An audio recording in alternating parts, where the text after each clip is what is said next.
This episode of The Dig is brought to you by our listeners who support us at patreon.com and by Haymarket Books, which has loads of great left-wing titles, perfect for Dig listeners like you. One that you might like is A Revolutionary for Our Time, The Walter Rodney Story, by Leo Zelig. Walter Rodney was a scholar, working-class militant, and revolutionary from Guyana. Strongly influenced by Marxist ideas and having lived through numerous socialist experiments in the 1960s and 1970s, he remains central to radical Pan-Africanist thought.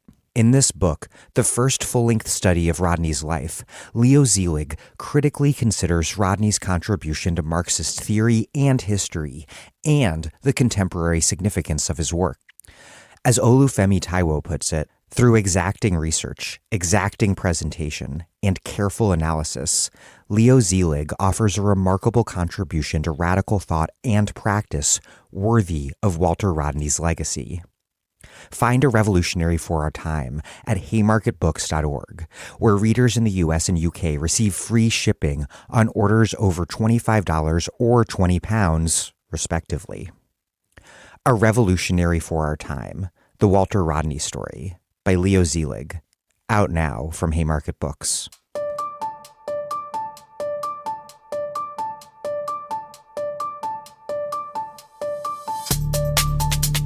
Welcome to The Dig, a podcast from Jacobin Magazine. My name is Daniel Denver, and I'm broadcasting from Providence, Rhode Island. This episode is the second one I've done with historian Lily Geismer. I interviewed her first back in 2019 on her book, Don't Blame Us: Suburban Liberals and the Transformation of the Democratic Party. This interview is on her likewise excellent second book, Left Behind: The Democrats' Failed Attempt to Solve Inequality. In a sense, this new history of the New Democrats is her first book's sequel, part of Geismer's ongoing mission to uncover the deep history of the Democrats' neoliberal turn, a politics that took us through welfare reform, free trade, financial deregulation, the wars on crime and immigrants, the privatization of public education, post-Cold War military intervention, the destruction of public housing, and the reorientation of the party from working-class voters to upstanding professional suburbanites. The skeletons in the closet of In This House We Believe liberalism are indeed legion. This book is about what Bill Clinton meant when he said he was a, quote, new kind of Democrat. The same went for the entire Democratic Leadership Council, or DLC. It was the New Democrats' mission to, quote, reinvent government so that it handed over more of its responsibilities to the free market, and also so that government itself operated more like a business. For Hillary Clinton, it was also a way to reinvent feminism, celebrating entrepreneurship as the way to empower women. For the New Democrats, poor people and places had been left behind, a relic of the past, a problem to be corrected through inclusion into the 1990s future-oriented and globalized high-tech economic boom times. The reality that this obscured, of course, was that this poverty and precarity was fomented by this very same system, and that new economy poverty was in fact a sign of worse things to come, a sign of the future, not the past, something that became painfully clear during the 2008 financial crisis. The task of the day, though, was to get poor people off welfare and into work, out of public housing and into personal wealth building. Mass incarceration, then, was in part a disciplinary regime to produce those new entrepreneurial subjects and to punish those who insisted on deviance. After Clinton took office, the Rainbow Coalition resistance to both Reaganism and rising Democratic neoliberalism, led by Jesse Jackson's 1984 and 1988 presidential campaigns, was tamed. The anti-corporate globalization movement, or ultra-globalization movement, that exploded at the 1999 WTO meeting in Seattle might have been the beginning of a new left coalition. But that fizzled in the wake of 9/11 with the launch of the War on Terror. It would take another decade till Occupy for today's more coherent American left to reemerge. This is the history of how the Democrats helped eviscerate what little of a social safety net existed in the name of market magic. It's the history of how we came to view entrepreneurs as our society's best to be emulated. It goes some way, in other words, to explaining how we ended up with Elon Musk and Jeff Bezos atop our social, economic, and political hierarchies, and why Sheryl Sandberg and Hillary Clinton could be lionized as feminist icons. It's also the history of the electoral problem that Democrats face today. They abandoned the working class and its agenda for suburbanites and professionals.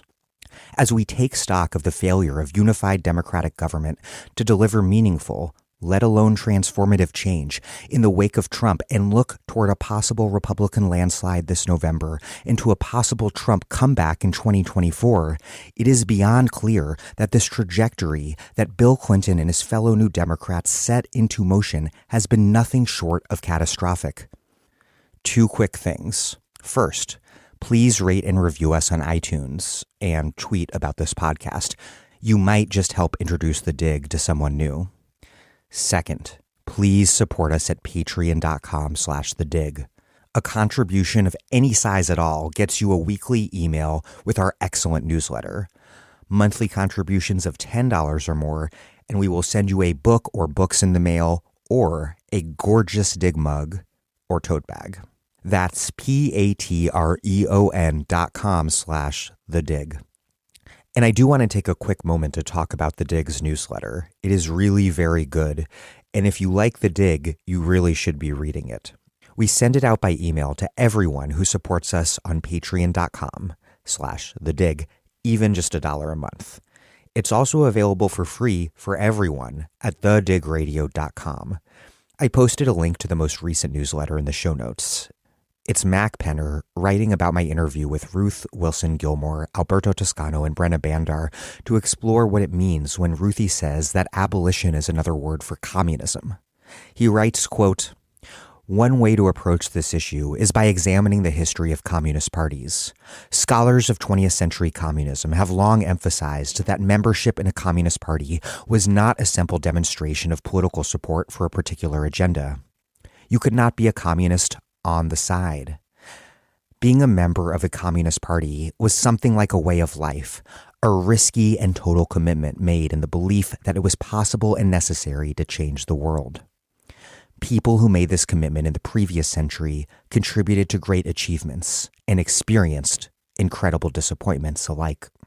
Give the newsletter a read. The link is in the show notes, and support The Dig at patreon.com/thedig to get that newsletter every week by email. If you are a Patreon supporter and you are not receiving those emails, email us at digradiopod@gmail.com. Before we get started, one detail I want to sort of obsessively, pedantically clarify. Goldman Sachs executive Robert Rubin first served as Clinton's assistant for economic policy and as director of the newly created National Economic Council, or NEC, before becoming Clinton's Treasury Secretary in 1995. Okay, here's Lily Geismer, a professor of history at Claremont McKenna College, where she researches and teaches about recent political and urban history in the United States with a focus on liberalism and the Democratic Party. She is the author of Left Behind, How the Democrats Failed to Solve Inequality, and Don't Blame Us, Suburban Liberals and the Transformation of the Democratic Party, and her work has appeared in the New York Times, Washington Post, New Republic, Jacobin, and Dissent. I will link to her first Dig interview in the show notes.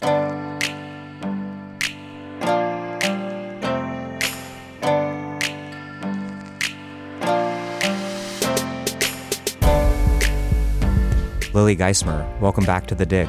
Thank you so much for having me. I'm so excited to be back on The Dig, which I always say has been the best interview I've ever received on a podcast. So I guess for all the other people who do podcasts, that insults them, but I think you give the in such substantive interviews. I'm really excited to be back on the show. That is incredibly kind. Your book is also incredible, as was your first one, as was your first interview. So there. There's one version of the history of the neoliberalization of the Democratic Party, one I think I've repeated myself, which presents Ronald Reagan's greatest achievement as Bill Clinton, that it was in essence a reaction to the Reagan Revolution.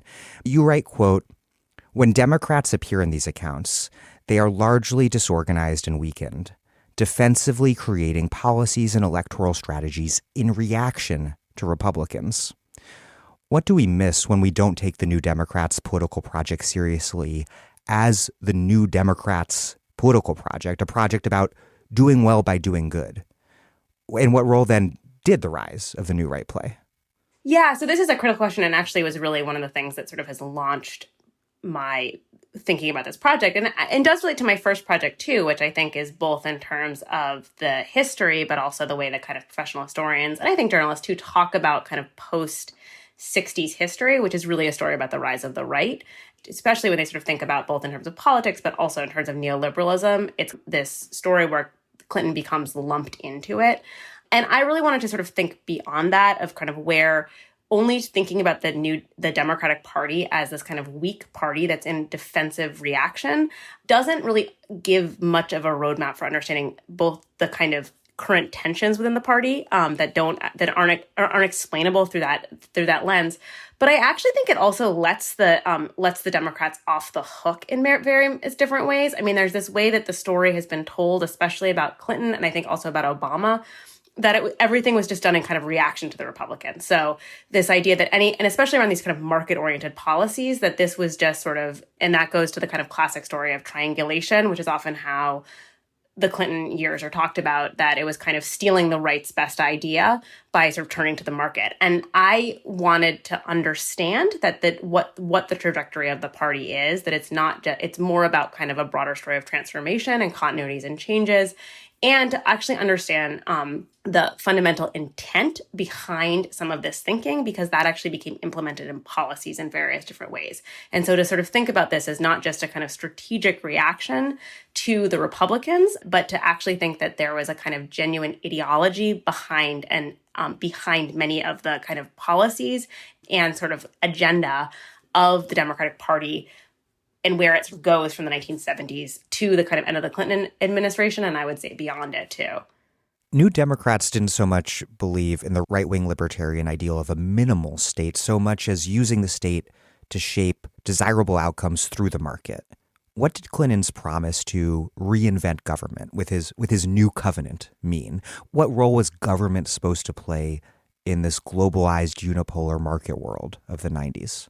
Yeah, so this is a critical point, and this also goes back to and my book itself doesn't use the term neoliberalism all that much, but I think it's what the other way I always describe it is it's kind of telling the democratic version of neoliberalism. And so the part that you brought up is kind of idea of a minimal state is the kind of classic Milton Friedman version of neoliberalism. And what I found is that actually in the kind of what would be called like a democratic version of neoliberalism advocated by the New Democrats, they still believe in a place for government and this idea, but that government needs to be reinvented. And one of the key, and that's actually the name of a book by David Osborne and then Ted Gabler. Osborne was affiliated with the DLC and their think tank, the Progressive Policy Institute.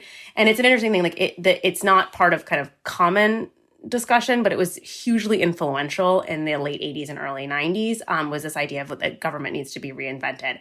The vision in that book, which the New Democrats and especially Bill Clinton and Al Gore took on in office, is the idea that is kind of government as catalyst. And so the purpose of government is to kind of create linkages between the public and private sector.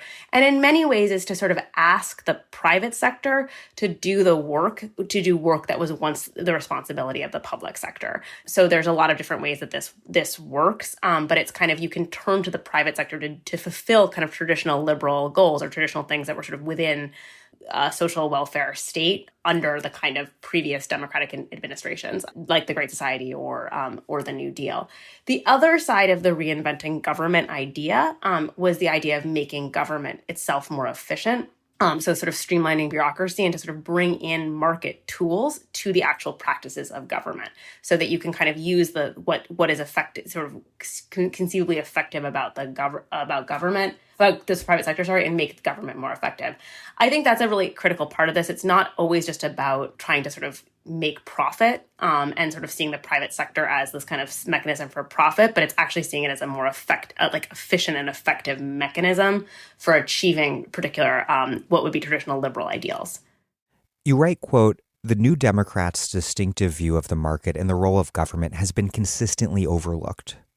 The roots of this democratic version of neoliberalism were rooted less in the free market conservatism of Ronald Reagan and Milton Friedman, and more in the liberalism of the New Deal and the Great Society, with its commitment to public-private partnerships and its faith in technocratic expertise to solve social problems, and capitalism to create economic stability, security, and growth. In fact, a faith in markets as a vehicle for social change was not new to the New Democrats, but a fundamental feature of liberalism through much of the 20th century. This argument that New Democrat ideology, in fact, grew out of Democratic ideology rather than being just a Republican-inspired break from what had come before, what were these perhaps unexpected New Deal and Great Society roots of a politics that has done so much to undo the legacy of the New Deal and Great Society?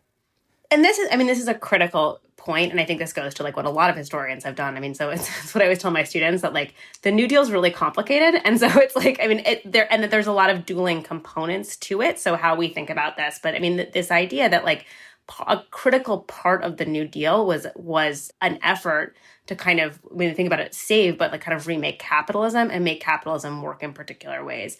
And so there's always this kind of market-oriented dimension to liberalism. You know, it's in the progressive era even, but like onward through the New Deal and then in the Great Society, who believe in a particular role for markets and also a really strong faith in economic growth as the sort of the mechanisms to create other kinds of sort of prosperity. I think the really key difference that I see, and I tracked through the book, and I do this in the kind of phrase of doing well by doing good, is that the New Deal and Great Society liberals believed in those as two separate things. So they believed in kind of that you'd have the doing well, which is like economic growth through various different markets. And this is kind of traditional Keynesian economic theory. And then you have the doing good, which is which is like the social welfare state as a separate category. That's compensatory welfare programs. So, you know, I think we often kind of overthink how universalist much of the New Deal was. I mean, it was a limited social welfare state in various different capacities, but those were all sort of separate programs, and that you want both to be going on, but that they're slightly different from each other. And so I do think that many of the architects of these kinds of programs understood that you had to have economic growth in order to be able to provide certain kinds of social welfare state. But the idea was that was kind of for the government to step in when things weren't working. What I see as critically different about the New Democrat approach is it actually is trying to sort of combine those two things, and so it's actually saying that the market can serve for doing the work that was once just the sort of protected by social welfare.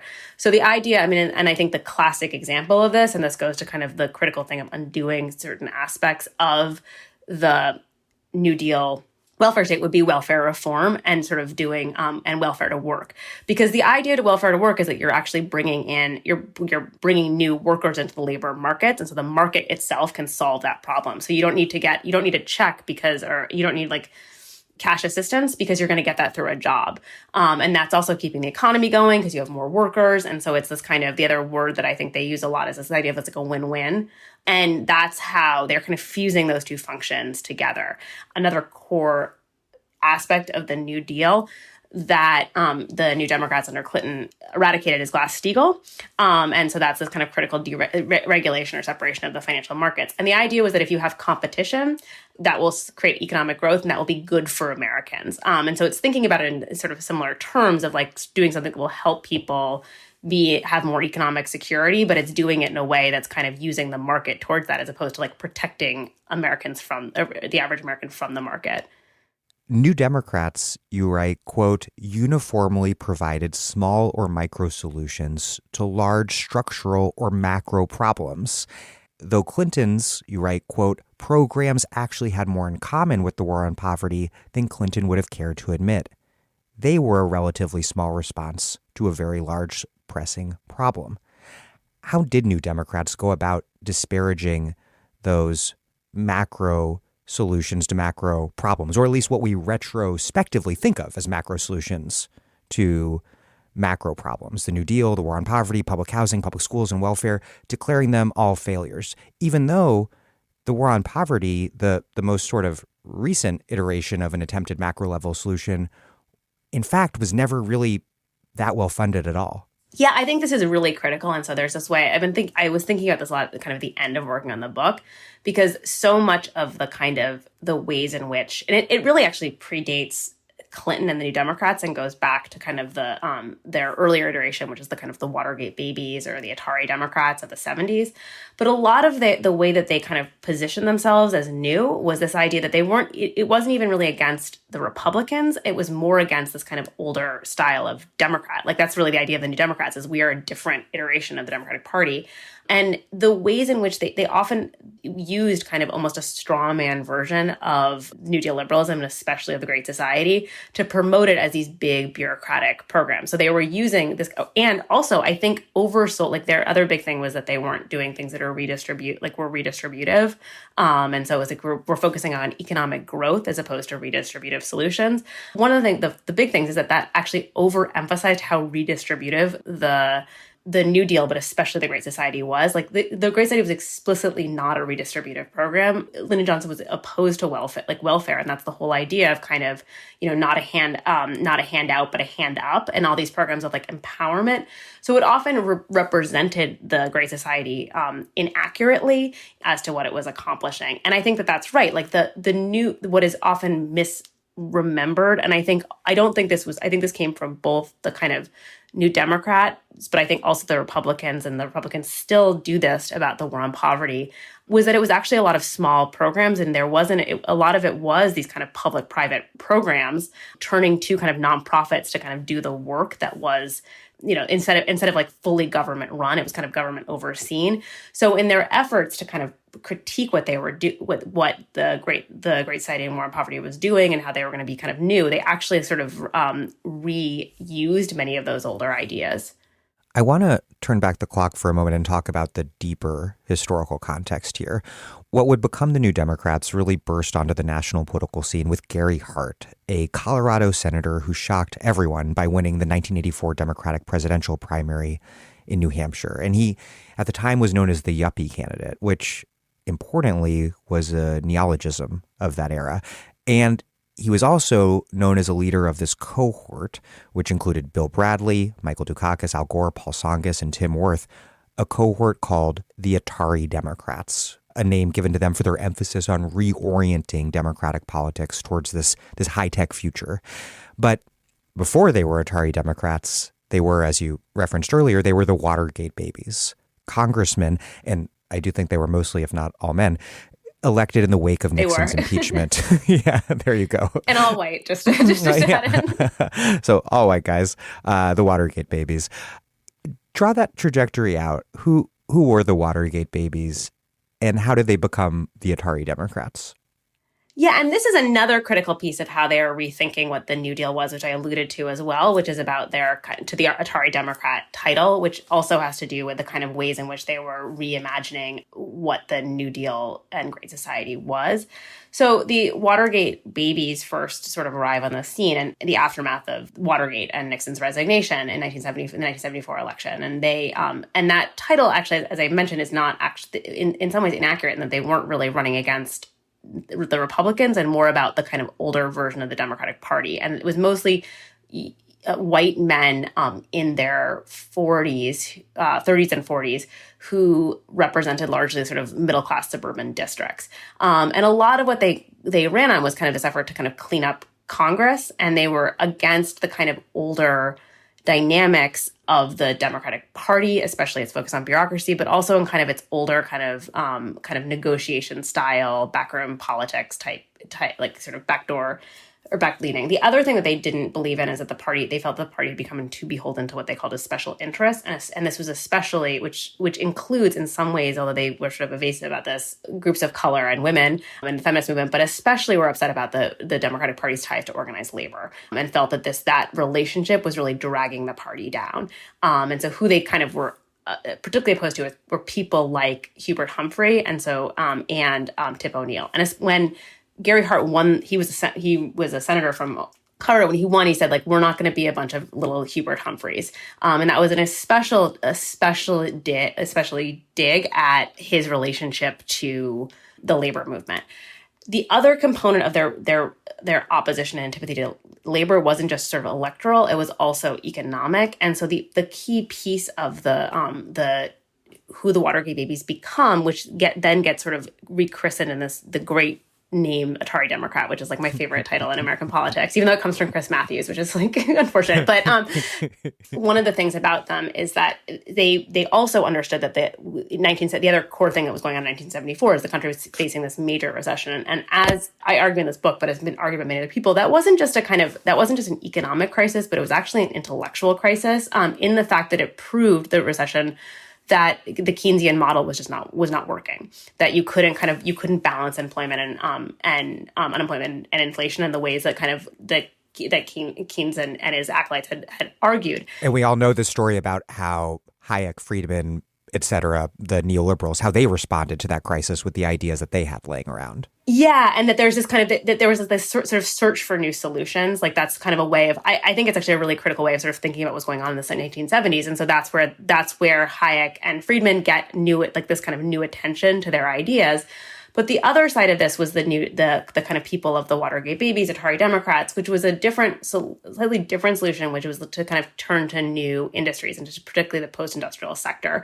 And this is something I looked at in my first book, which was why Democrats come to embrace come to embrace tech. And they sort of see that like the solution is not to turn to kind of older manufacturing. It was on the way out, and that it was going to be sort of sent off. It was being sort of it could be really outsourced to the global South, and instead that the kind of solution to the U.S. economy lay in three sectors of tech, trade, and finance, and that was really what they started to push as a kind of economic agenda.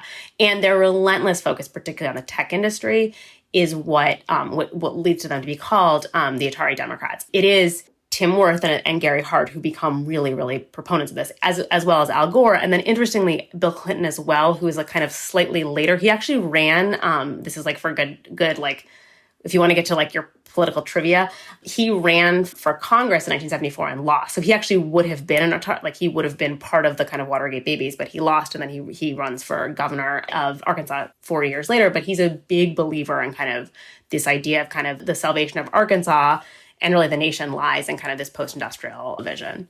To draw this history back, I think just a little bit further, I think it goes back also to like the new politics that emerge from, guess what I describe as the more reformist edge of the New Left, back, in other words, to the politics of Eugene McCarthy's failed 1968 anti-war primary candidacy, the McGovern Commission, and then George McGovern's failed 1972 anti-war general election campaign for president. The Clintons were both involved in the McGovern campaign. Gary Hart was McGovern's campaign manager. Yeah. How did the politics of this corner of the New Left, if it's fair to call it a corner of the New Left, I think maybe, how did it lay the groundwork for the neoliberal third way? It can be hard for me to wrap my head around this trajectory because even in 2016, all the way through 2020, we saw Clintonite types pointing to McGovern's blowout loss to Nixon as the reason why we couldn't have Bernie be the Democratic nominee. Totally. And this is the argument that gets brought up time and time again. I mean, first of all, there's often this way of kind of overselling how liberal some of those candidates were, which is always my thing about, my first book does this with Mike Dukakis. Like there's a narrative about Mike Dukakis being this like liberal that he was not. I think actually in some ways you can see some of that with McGovern too, that he was not quite the like lefty that he often gets promoted to be. One of the things that's interesting about Clinton, to fast forward, is he actually one of the reasons that the DLC people see him as a viable presidential candidate is because he has these kind of new left bona fides, or this idea that like he would be someone who the liberal, it's not even left, it's liberals would also get on board with because he was part of the McGovern campaign. I remember my parents had T-shirts that had around the inauguration that had him playing the saxophone. That was huge. That's actually, it's so funny. My husband has that. We were talking about what's your oldest piece of clothing recently, and he has one of those too. He was like, it's my piece of clothing from like the 1992 with Bill Clinton playing busted it out on so I guess maybe those are all, they're rampant on eBay right now. I don't know.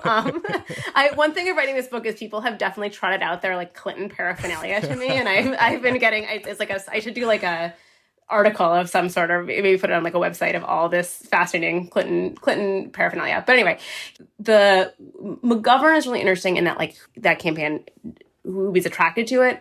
And I look at this in my first book a little bit more, but was a lot of people who were like these kind of technocratic type figures who believe that like they're like in like things like transparency and sort of making, and that's really what the McGovern Commission reforms were trying to do, was to make it work in a more effective, what they saw as a more effective way, which was in some ways giving voice to different kinds of people. But actually, I mean, ultimately, who does really well in the McGovern Commission reforms was actually like middle class whites, like actually gain a lot of power within the system in a way that's not always recognized.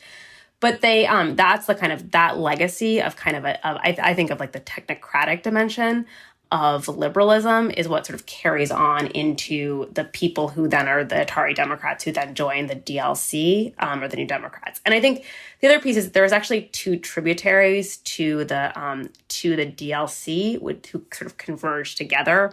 One is that group, the kind of Tim Wirth style people who really believe in sort of economic growth through trade, kind of using more market-oriented solutions. And then the other side, who are in Congress, the other side is the kind of more moderate Southern Democrats. So what ends up happening, I mean, the story of the New Democrats, and so a lot of in the early 1980s, there's a whole group of kind of people in Congress who were working on this. They had an organization called the Committee for Party Effectiveness. They put out like this big report that's kind of it's about the kind of road to opportunity, which really talks about this idea of kind of, I think I kind of like the most used word is like investment. They're really critical in this idea of like kind of, we need to kind of invest in post-industrial sectors of the economy.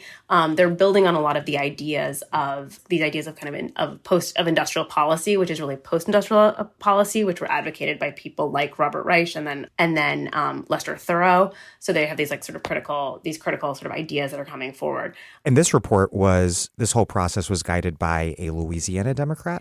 It's Gillis Long. And so he was from the famed Huey Long. Louisiana Democrat Huey Long family, although he himself actually was sort of broke from his relatives and he supported the civil rights. And he had underneath him, he became the head of the House Democratic Caucus. Sorry to lose people if you're not like super into the ins and outs of congressional politics.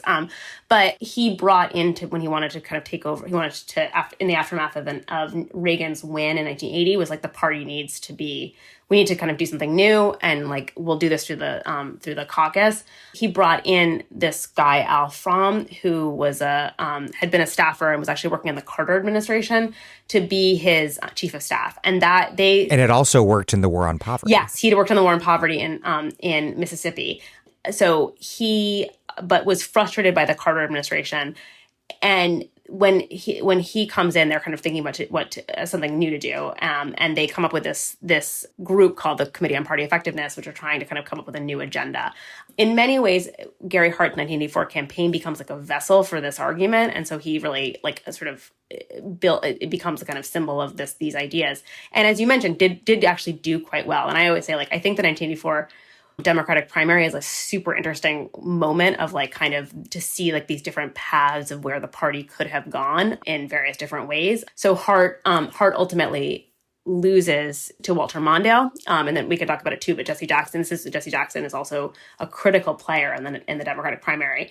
Even at the Democratic convention, there's this group. So when Mondale's going to accept the nomination, this group of Democrats come together. So you have the kind of wing who is focused on kind of the Atari Democrat wing, and then you have this group of Southern moderate Democratic governors who really see the kind of key to the future of the Democratic Party is to kind of go after white moderate suburban voters. So this is people like Chuck Robb in Virginia. That was like really critical to his race. And so they ultimately decide to come together to form a new organization called the Democratic Leadership Council. And that they announced their formation and like right after the 1984 elections, so in early 1985. And some of this is a long-winded answer to the question, but what they're trying to do is really to say that like they blame Mondale for everything, and like this is a symbol of the failures of the Democratic Party. Mondale was even more than he was his mentor, so he's like sort of seen as his successor, but he was actually even closer to organized labor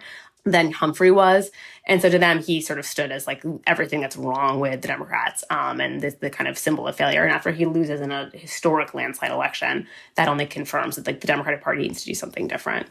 And that's where the DLC comes from. But interestingly, in 1988, Atari Democrat Michael Dukakis's loss to George H.W. Bush doesn't lead to them declaring themselves failures.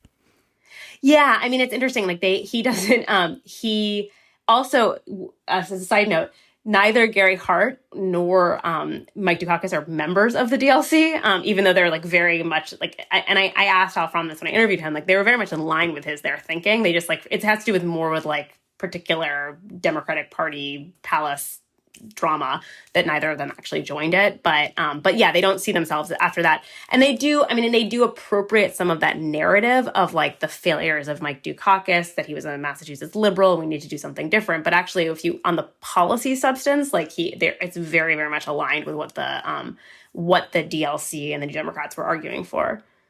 So after the 1984 election, the Democratic Leadership Council, or DLC, becomes the organizational vehicle for the New Democrats. And ultimately, we'll get to this later, but to Bill Clinton's successful presidential campaign in 1992. But throughout the 1980s, the DLC's rise is energetically resisted from the left by Rainbow Coalition leader and two-time presidential candidate Jesse Jackson, who quite hilariously mocked the DLC as the Democrats for the leisure class. And the DLC was also attacked by organized labor, other black Democrats, and just plain old establishment liberals. What did that resistance to the DLC look like through the 1980s and up until Clinton winning the nomination in 92? Yeah, so I mean this is very much like they faced opposition, and I think it goes to the kind of the place that there were further tensions. And actually, I mean, this is interesting. I don't want to. I'm appreciating you not jumping to the present, which is what people always do. But I mean, this is this place where you can actually see some of these tensions very much playing out that we see within the Democratic Party today, and that's where like the kind of 1984 N88 campaign. And I think the other thing to say is that there actually were these active voices of opposition in different strands within the party at this particular moment. So there was, I mean, and Jackson was the kind of most vehement or most public opponent, and did have some great, he also later called them like this sort of suburban, the Democrats of the suburban class, and had all these names, these great kind of, accused them of trying to suburbanize the Democratic Party. The one thing about the DLC, I mean, when they formed, they were all white men, and particularly mostly white Southern men. Matt Lasseter always tells me not to say that they were all Southern white men, but there was, because not blaming everything on the South, there was a lot of people from the Midwest. There were several people from the Midwest and the West. Dick Gephardt.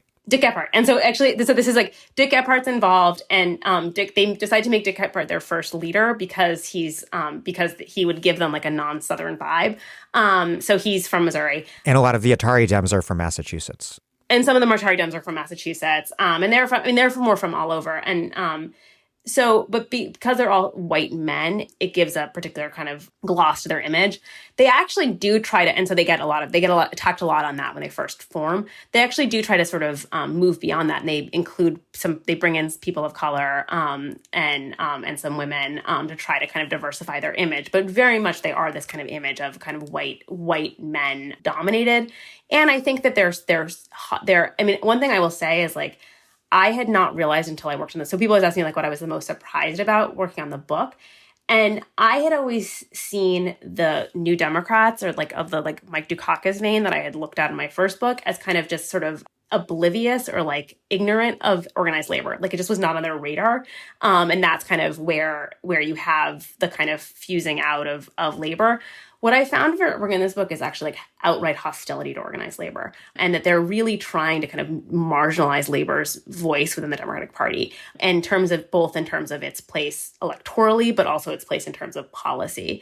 And then the other thing I think that's really critical about the DLC, and which I try to look in my book at, is like oftentimes they've been looked at purely about their political strategy, but they also did have very clear ideas in mind and a very clear kind of ideological agenda. So they're not just trying to like kind of win elections, and I will talk about their particular electoral strategy, which is important to how and why they come to be, but they also really want to change the ideological tenor of the party. I mean, that's kind of part of their idea, that we need to change the ideas, and that goes back. That's actually like critical to their vision as well.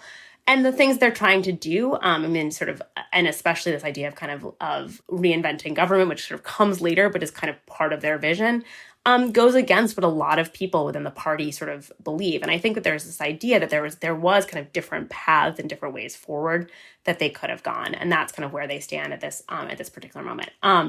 Then in 1988, the 88 election is interesting in that like there's actually a bunch of, it's a relatively crowded Democratic primary field. Gary Hart reruns, he leaves in scandal. What was it called? Monkey business? Monkey business, yes, the ultimate monkey business. The boat that he was caught on with a woman who was not his wife? Yes. So a great political scandal name. And Al Gore was one of the ran in that election, as did Joe Biden, who was, I should note, was a founding member of the DLC. Ultimately, the DLC decides not to support Biden because they actually don't think he's like ideologically pure enough. They find him too much of a maverick, and they don't think they can he's aligned as much with their vision. Al Gore, they do support strongly. Both of them lose. And then you have Mike Dukakis wins the primary, and it's also Jackson's second run.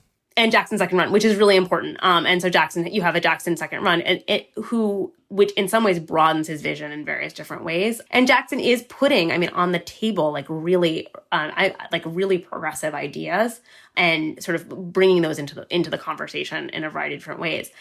In the aftermath of the 88 election, so as you said, that they're not upset. They don't say we should change direction totally, but they do. The DLC issues this kind of their own version of an autopsy of the election, which by two political scientists, William Galston and Elaine Kamarck, and they call the politics of evasion. What this document sort of goes after is what's been the problems of the Democratic Party going forward, now why do they keep losing, and what do they need to do to win? And it's actually a really fascinating agenda, sort of document and set of agendas. And basically what they argue, it's a sense of which are the two ways that the Democrats can win. And they're mostly exclusively focused on the presidency. So what the Democrats need to do is focus on winning presidential elections. And that's their path to being viable.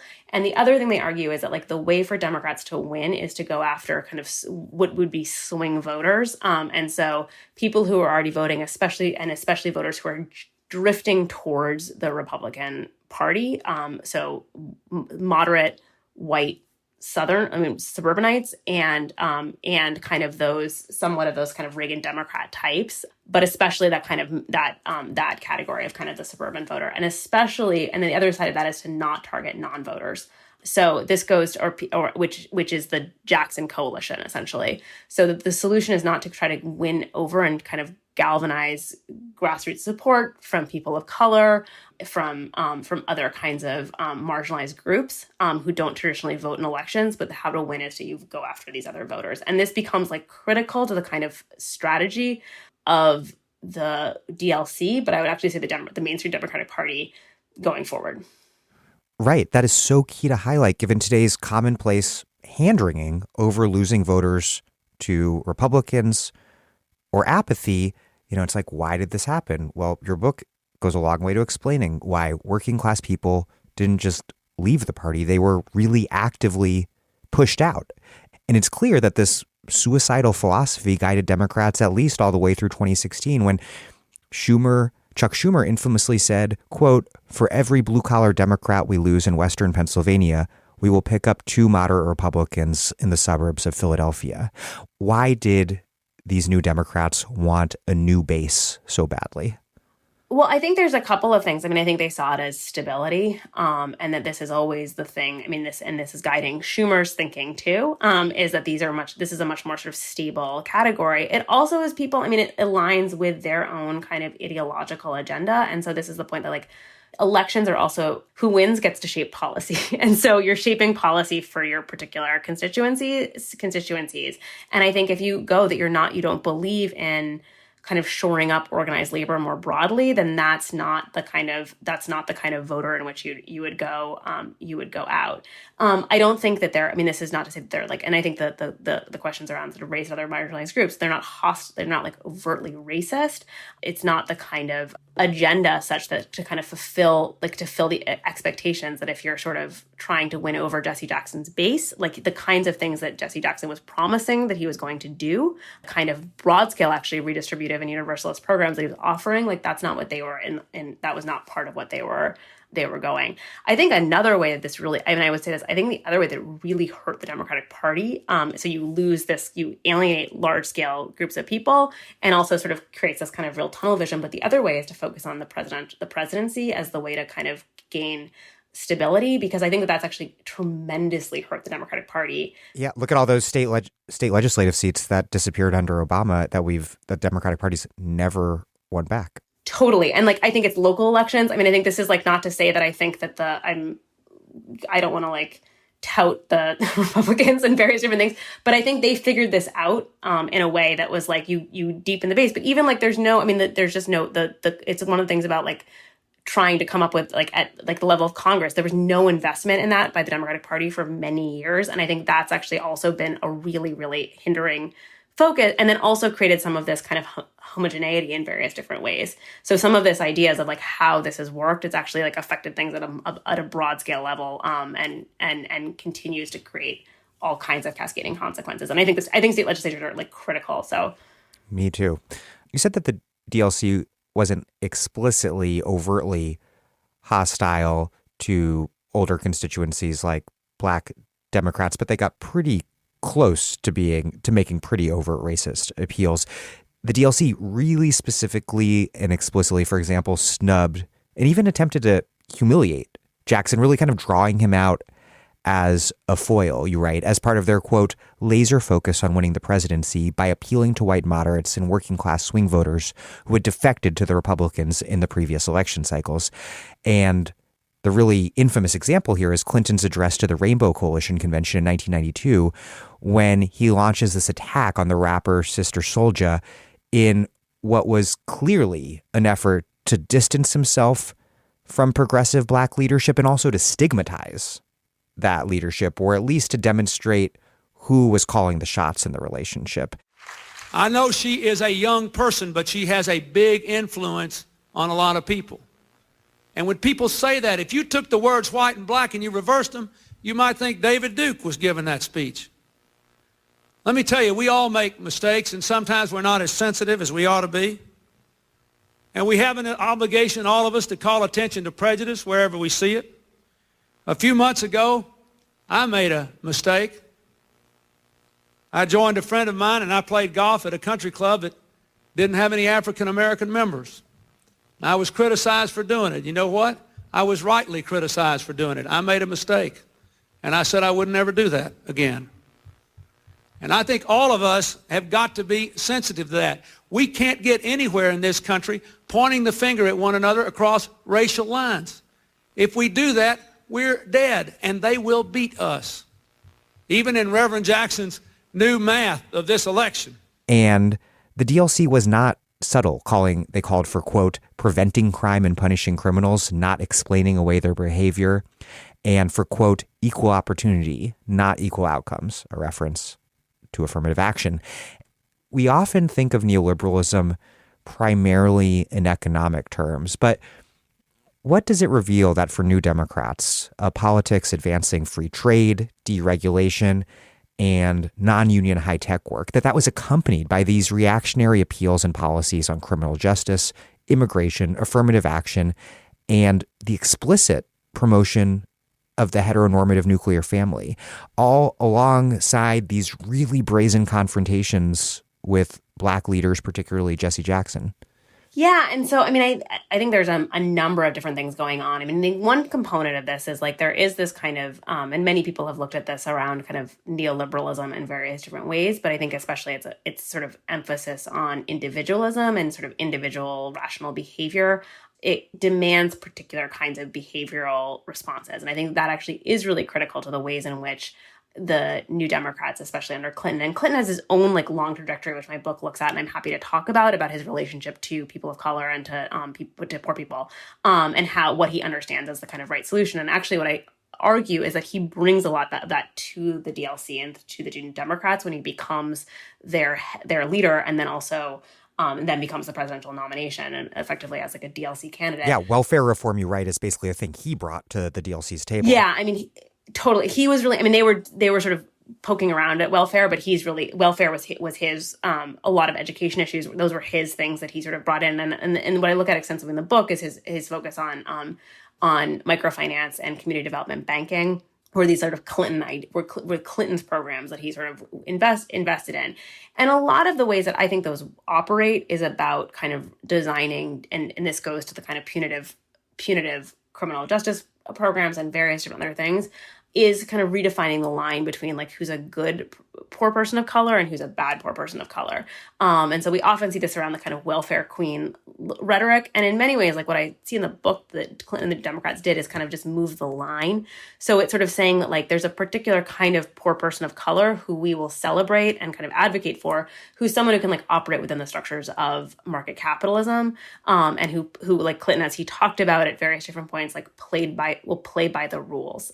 So like that's like if you're not breaking the rules and you're doing all these kinds of things, like you also want to be a like kind of tech, like a like future tech worker, or as I look in the book, like an entrepreneur. That is celebrated.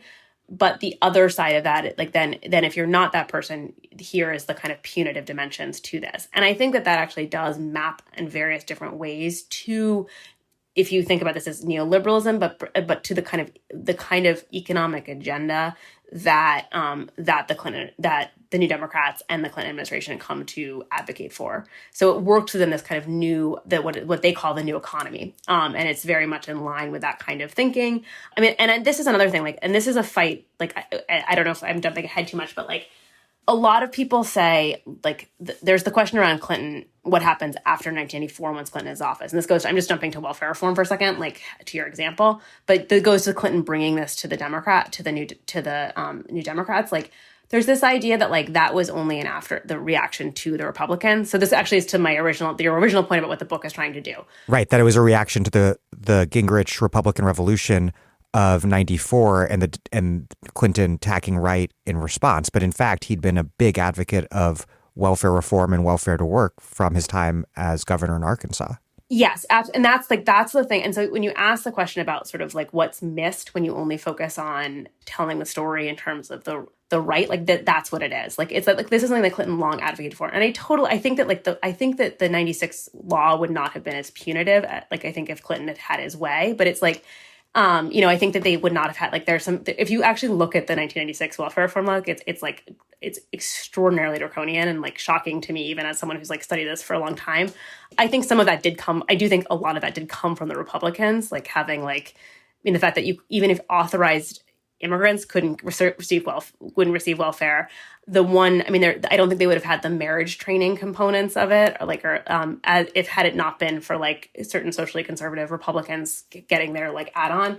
This really is an example, in a sense, like the exact way that welfare played out of the role played by triangulation and reaction to Republicans, because it was really, you write, the influence of Machiavellian political strategist Dick Morris, who was looking for, quote, insurance for Clinton's reelection campaign against Bob Dole. I mean, even you write Robert Rubin, the Wall Street Drive Treasury Secretary, who was typically on the right of the administration, even he opposed Gingrich's welfare bill. Yes, but the point, yeah, and that's what, like, I mean, so this is the sort of example of this happening. But I think this goes to like the other part of this is that Clinton was a long advocate of welfare reform. So it is not like he was forced into like the welfare, the core ideas of welfare reform were things that Clinton believed in, and the ideas of welfare to work, and like he wanted to have more social services than the final bill suggested. That's what he ran on. But like this is really critical to his entire kind of persona and worldview, and what he runs on as, this is like a core component of the 1992 election and campaign that he ran on, was ending welfare as we know it. That's what I think gets lost. And so that's actually really like sort of fundamental to the vision. And there was a fit, like the intent, I do think the intent was in some ways different than Reagan and the Republicans. And so you don't have the same kind of like vituperative, but actually a lot of the ways that there was all these targeting of poor people of color in different ways too. But that to me is like kind of really, really central to sort of understanding what the kind of vision was that they were there. And to the Sister Soldier, that you had asked about. So, I mean, there's a variety of different things on crime that are really important, and how kind of crime gets appropriated. But I think that particular moment, that was this clear dog whistle moment to all of those white moderates to say, like, I'm not going to be beholden to special interests. And I am not going to be, this is where I am a new kind of Democrat who's not going to come in and kind of kowtow to the civil rights movement or to people like Jesse Jackson. So it was this way of kind of asserting this particular sort of stance. And I make the argument, like, it's really interesting because in the book, like, what I look at a lot is these kind of economic development programs. And so the Sister Soldier moment came right after the the 1992 LA uprising. Like, I think we often, like, just thinking about, like, kind of chronology is always really interesting to me. And, like, half the speech was actually about that. And all these programs that Clinton was going to bring into to places like South LA to kind of do economic redevelopment. And these are, like, the programs that I look at. There are all these, like, market oriented ideas. Like, we're going to kind of help people start businesses. We're going to bring banks and microfinance into places like South LA.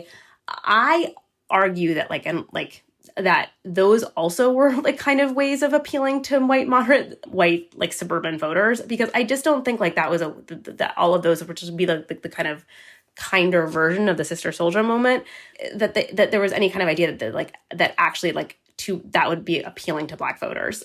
So I think it's part of a kind of similar kind of effort to kind of appeal to a particular kind of voter. The interesting thing about this, and this goes to, like, a bigger thing that I looked at in the book that I, like, am really fascinated in and happy to talk about it at various different lengths, is the fact that, like, many of the many Black political leaders, like, still decided to endorse Clinton in 1992. Jackson didn't in 92. He grudgingly did, I think, in the end. But, like, you have people like John Lewis who basically, like, believe that are horrified by these statements, but basically say, like, this is better. And this is going to be better for my constituents than having another Republican term. So you have a lot of people who are kind of, like, making peace with this from the outset of the Clinton administration. And by the end of his life, someone like John Lewis seems pretty content with the direction that Bill Clinton took the Democratic Party, to be honest. Yeah, I think that like is okay. I mean, I think, yeah. And so that's some of it too. Like, you have, I mean, there are a variety of different people who are sort of come along on this. And I think that's a sort of other piece of when we tell the story is also really important, as is Jackson. So I want to talk about the New Democrats' intellectual influences. You refer to MIT economist Lester Thurow, and then also Harvard economist Robert Reich. And the latter is somewhat strange to see, given that he has long since been a dissenter from the liberal left against Clintonism. What did Thurow and Reich think was happening to the American economy, and how did they think that American government and the Democratic Party needed to respond? Yeah, so one caveat, which is really interesting of a lot of the people, is that Reich was not actually an economist. He was he was a lawyer in the law press. Interesting. But then worked at the Kennedy School of Government, which actually says something interesting about a lot of the people who come into the Clinton administration were not trained economists. So Robert Rubin, who becomes Secretary of Treasury, is also not has a degree in economics, but is not a PhD in economics. There's the book, Stephanie Mudge's book. Stephanie Mudge. Yes, goes into this. And I actually think it's really critical. Like Gene Sperling, like all of these people. And there is a dig interview with Stephanie Mudge in the archives. Oh, there is. Oh, good. I need to listen to it. She's wonderful, and was I think her work is incredible. Is so incredible on these questions.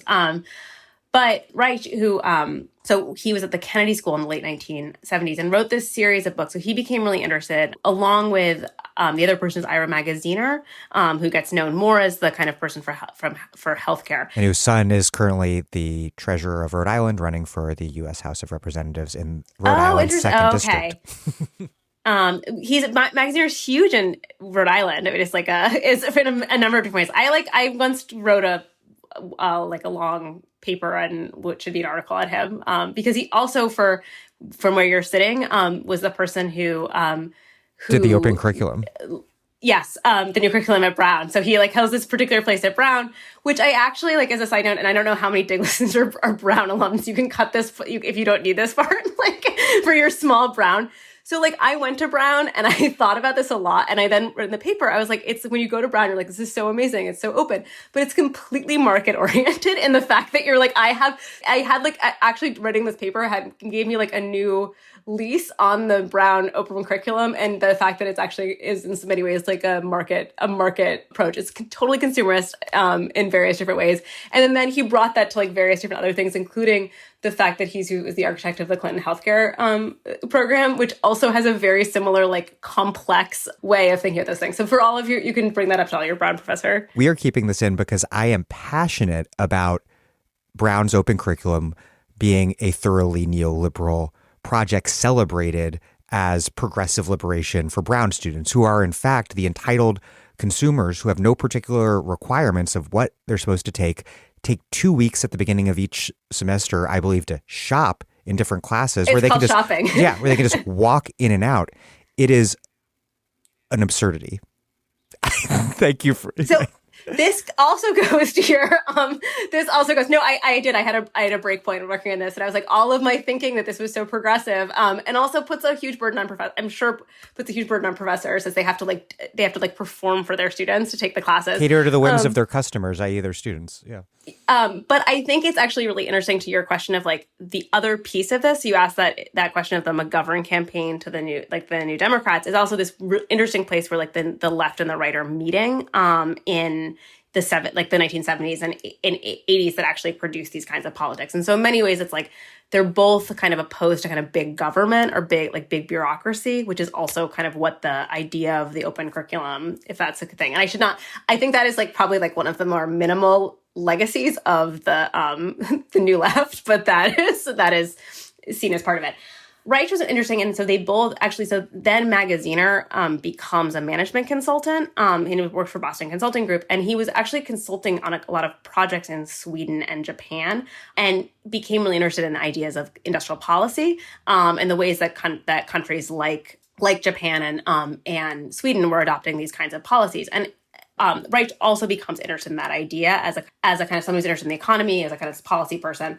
But then they take away the kind of idea of industrial policy being about kind of shoring up manufacturing industries, and instead it should be about high-tech growth. And so there's they sort of really believe, and this goes to where Thoreau fits in too, who also was a kind of key figure in the McGovern campaign on like some of McGovern's more progressive economic policies. So I've made many people angry by sort of putting these people in this category, but they do become really interested in the ideas of what become globalization. And essentially their argument is that globalization is inevitable. And that what we need to do is focus on like what Thoreau calls like sunrise as opposed to sunset industry. So anything in like car manufacturing, like in like steel, electronics, those are all like sunset industries, and those can all be sent. Those can be sent for like cheap labor abroad. But what the U.S. really needs to focus on is investing, and that goes to industrial policy in things like in high-tech growth and post-industrial growth, and those were kind of grow the economy. So this is Reich thinks about this in terms of like more knowledge-intensive work, and he at various different points kind of uses in his all of books on these kinds of topics over the course of the 1970s and 80s, sort of advocates these policies, and they become like the kind of key thinkers and key sort of influential thinkers of people of the kind of Atari Democrats, and are sort of promoting or sort of advocate or sort of at the heart of their kind of economic and policy ideas. Reich is interesting because, I mean, the other side of this is for like the personal dimensions of it is he and Magaziner and Clinton were all Rhodes Scholars together. So they have this like longstanding relationship. But like they all stay in touch during the Clinton years early Clinton, when Clinton is governor of Arkansas. And Bill Clinton becomes really interested in this because he's governor twice of Arkansas. So he is governor in 1970, wins governor in 1978, loses in 1980, and then becomes reelected. But he really believes that like Arkansas, which was a state that was bleeding out its manufacturing, it's basically its industry, except for Walmart and Purdue Chicken, which stayed. But all of their jobs had been companies were closing up their factories in Arkansas, which were mostly garment industry and like things like Reynolds tinfoil factories, and moving those to Asia. And they needed something for economic development, and Clinton becomes convinced that kind of bringing in sort of post-industrial and creating like a Silicon Valley type model in Arkansas is the kind of solution. And I actually see this as like the foundations of this kind of relentless focus the Democratic Party, which it still focuses on like worker retraining. So that's actually also right. Like the solution to this is like right, turn the laid off miners into coders. Yes, exactly. So and there's early versions of this. So there's constant celebration of worker retraining as the solution to all problems, or and then the solution is just like educating people. So you then put the money into education. So Bill Clinton becomes a strong advocate of this. And Robert Reich is really big on this, that you sort of do education. The other piece, which he then becomes really interested in, so he keeps this focus on sort of globalization as inevitable, but then also becomes more interested in the kind of infrastructure redevelopment. And so he's actually really important to Clinton's 1992 campaign, which did have this kind of strong emphasis on infrastructure investing in infrastructure as the kind of other component of this. And Clinton Clinton appoints him as Secretary of Labor, and then he scraps the infrastructure part of it. Yeah, which is a fascinating conflict that you elucidate in your book. I think that Reich's proposal for infrastructure investment puts him into conflict with Goldman Sachs executive and Treasury Secretary Robert Rubin, who wanted deficit reduction. And initially, you write, quote, Clinton was dubious of arranging his economic agenda around the desires of bond traders. And yet he did. And Rubin won out, and Reich didn't get his stimulus or infrastructure spending. What does that conflict between increased government investment on the one hand and deficit reduction on the other, both in their own ways key New Democrat positions, what does that reveal about New Democrat politics? And more particularly, what does it reveal that when the theoretical rubber hit the road of governance, that this more interventionist line of New Democratic policy advocated by Reich got sidelined by Wall Street interests? Yeah, I mean, I think that it is revealing of the priorities and the sense of like sort of what aspects of the economy you grow. And there's really interesting work. I mean, from a number of people. I have a friend, David Stein, who I'll give a shout out to, who's working on this question of deficit, like the questions around the deficit and how this idea of like the fictions around deficit becomes so critical to how we understand what the Democrats kind of understand. So that becomes a really critical piece of it, this fear of ballooning deficit spending. And so that's what Rubin is talking about, but also this question around investment, and also this idea of like what the responsiveness of the markets. So this idea, I mean, that's Rubin's idea that like you need to have less of a deficit because that's scaring bond traders and we need to have their investment money. And I think there's some of this idea is like you can then do all the kind of stimulus and investment stuff later. Like once we have the growth in place, we can do all this other stuff. And so growth is the kind of most central idea. I think that is a critical component of the thinking. To some ways, I mean, the ideas of infrastructure spending is also about economic growth too. There's a way of thinking about that, of the way that this will help sort of stimulate the economy, but it's a very different way of going about doing it. So I think this does set up the ways in which this choice that is made really early on in the Clinton presidency sets a whole set of trajectories that go on. And I think that's another key piece. I mean, there's this promotion of them. Like one of the things I look at in the book and I found really fascinating to think about is like there's all these ways that like the Clinton administration and the New Democrats are advocating like sort of turning to the market to do good and to help poor people. If you have economic growth, that will help poor people, or we kind of can turn to market tools.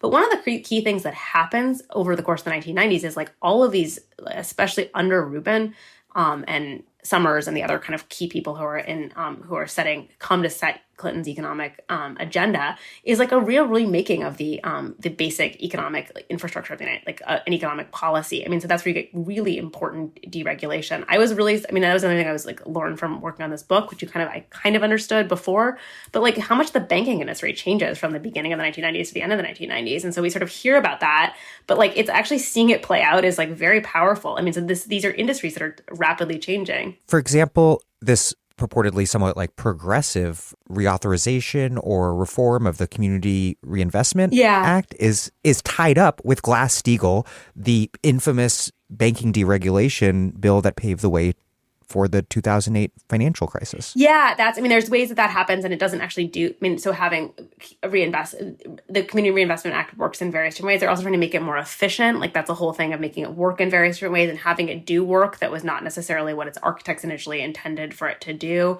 I mean, but there's the various different ways of like many states, didn't have, like you couldn't do interstate banking in a lot of states, like, and that changes that you have these, and you enables different kinds of new conglomerations to come in. So these various different ways to like change, to make the economy, and that's connected to these other kinds of ways of building growth and that are connected to efficiency, but have a really critical impact in kind of various different things. I think the telecommunications is another one, that there was just like vast deregulation of telecommunications. 1996. Yeah, and so I mean these are things that are like actually fundamentally changing the mechanisms and institutions of the economy, and then you're turning that make them a lot more.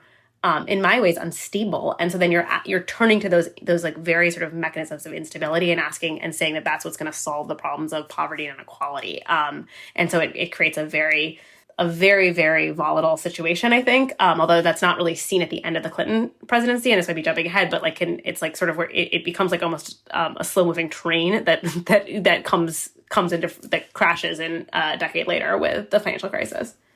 Yeah, the New Democrats have this whole future-oriented politics, which we've talked about. And that's this kind of future orientation allows Clinton and the New Democrats to frame poor people as these historical anomalies, market failures to be corrected through market inclusion, obscuring the reality that they are victims of that very same market, which then facilitates this process of what Keeanga-Yamada Taylor calls predatory inclusion, all while foreclosing structural critiques and challenges to that very same system. You write, quote, "The New Democrats treated poverty and other forms of discrimination largely as a market failure. In response, its adherents looked for ways to both bring the market to poor people of color and to integrate them into the capitalist system. Clinton and his allies extended the values of what historians call racial liberalism, the argument that for marginalized groups, especially African Americans, inclusion in American society and the legal system provided the best means for creating racial equality."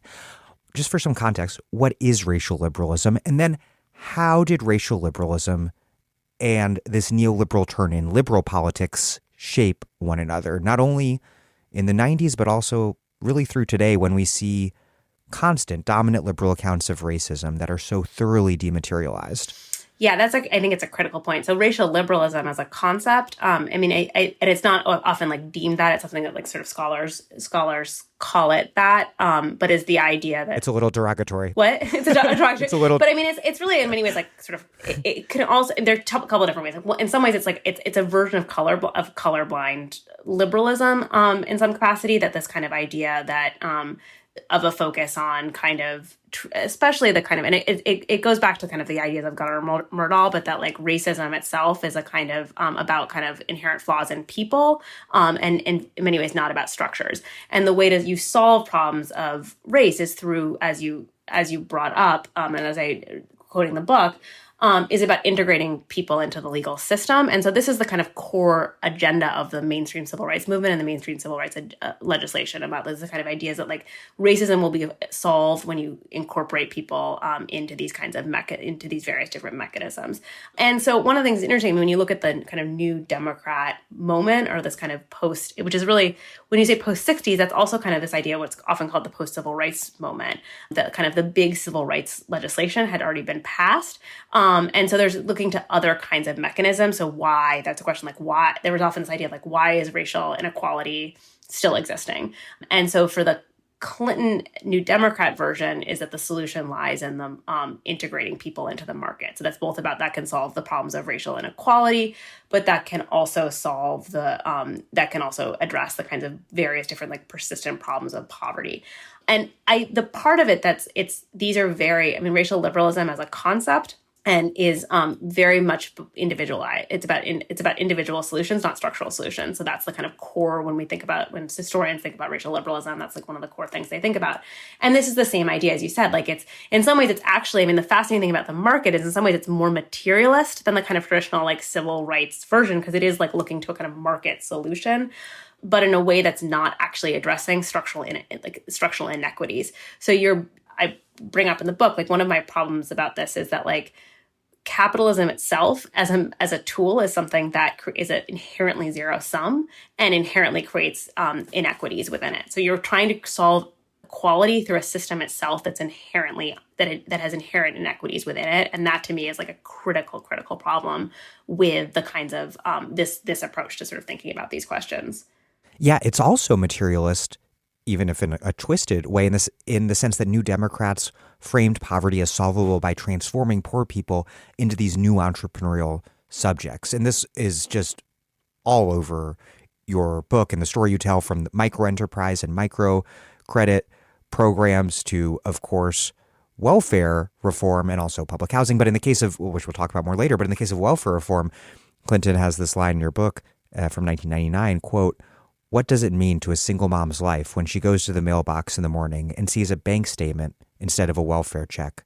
What does it mean to a child when he or she can go to school and say, when they ask, 'What does your mother do for a living?' She owns a beauty shop." There is this like materialist undercurrent, not only in terms of what creates racism, but what creates the racialized subjects that almost, from the New Democrat perspective, reasonably elicit racist responses from white people. Yeah. And so, I mean, this idea of like these like sort of worthy poor people of color and like celebrating that kind of on like this sort of entrepreneurial poor, and like that as a person that is like worthy of respect. I think there's a really interesting component to this too. And this goes to like at the heart of that, that question, which also goes to the kind of your question about the intellectual side of this. There's a very easy way to read that and be like, that is so disingenuous, or like just that Clinton said that, like what, like, I mean, and I, many times like reading some of those, like, and like the particular kinds of ways it's like this relentless, so I'll say two things. Like, I have many thoughts about the ways that those kinds of things go in. What I want to say, and like the one side of it is like, what I came away from doing this is like Clinton genuinely believed in this. Like, and so that's totally the part that I think it's very easy to be like, oh, to just dismiss this as like for a number of different things. But I think he really believed in that idea in a couple of different ways. One is that like really believed in market-oriented solutions as the way to go, but also had this particular vision of like what it meant to like the psychological components of that. And Jason DePaul, I built on this from Jason DePaul's great book on welfare, American Dream, about welfare reform. But that was his point, that like Clinton, going back to his own, like you can psychoanalyze him, but going back to his own childhood, believed in this. That part of it. The piece to me, the man from hope, exactly. So the piece for me was more about the ways in which these programs like, and so this goes to like the kind of the component of like liberalism that actually like charted my first book, which is like there's like a deeply meritocratic view of that story that you just told, which is that like they only really focus on success stories, and so it's like this becomes kind of all through. It's not just like, it's both Clintons actually. Hillary Clinton does a lot of this too, but then I think politicians and like many politicians do this, like constantly celebrating these success stories of individuals and like telling their narrative. And like, I mean, now we see this a lot. Like the State of the Union is like just, I feel like has now become this like just like cascade of these stories. But what I think is really important about that is that like it implicitly then like stigmatizes people who can't make it, like the woman who starts the beauty parlor and fails, and doesn't actually address like the structural realities of like what makes it extraordinarily difficult to start your own business. If you are a poor woman of color in the south side of Chicago or in like rural Arkansas. And those are just two examples of what happens. So, well, the Arkansas woman who Clinton had introduced him at the signing ceremony for welfare reform ends up in serious financial hardship really not long thereafter.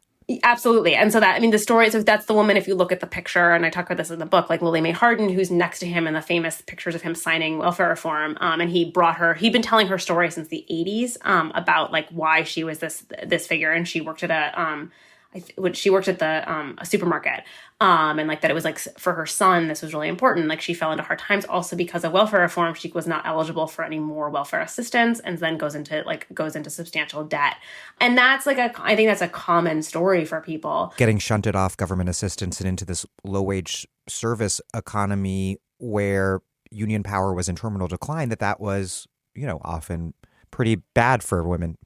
Exactly. And the other thing, I mean, and without any without adding like substantial childcare support around it too. And I mean, one of the things, like I looked at the Clinton program. Clinton brings the founder of Grameen Bank, Mohammed Yunus, to Arkansas through this kind of complicated set of circumstances that I look at in the book in the 80s to start a microfinance program in the Arkansas Delta.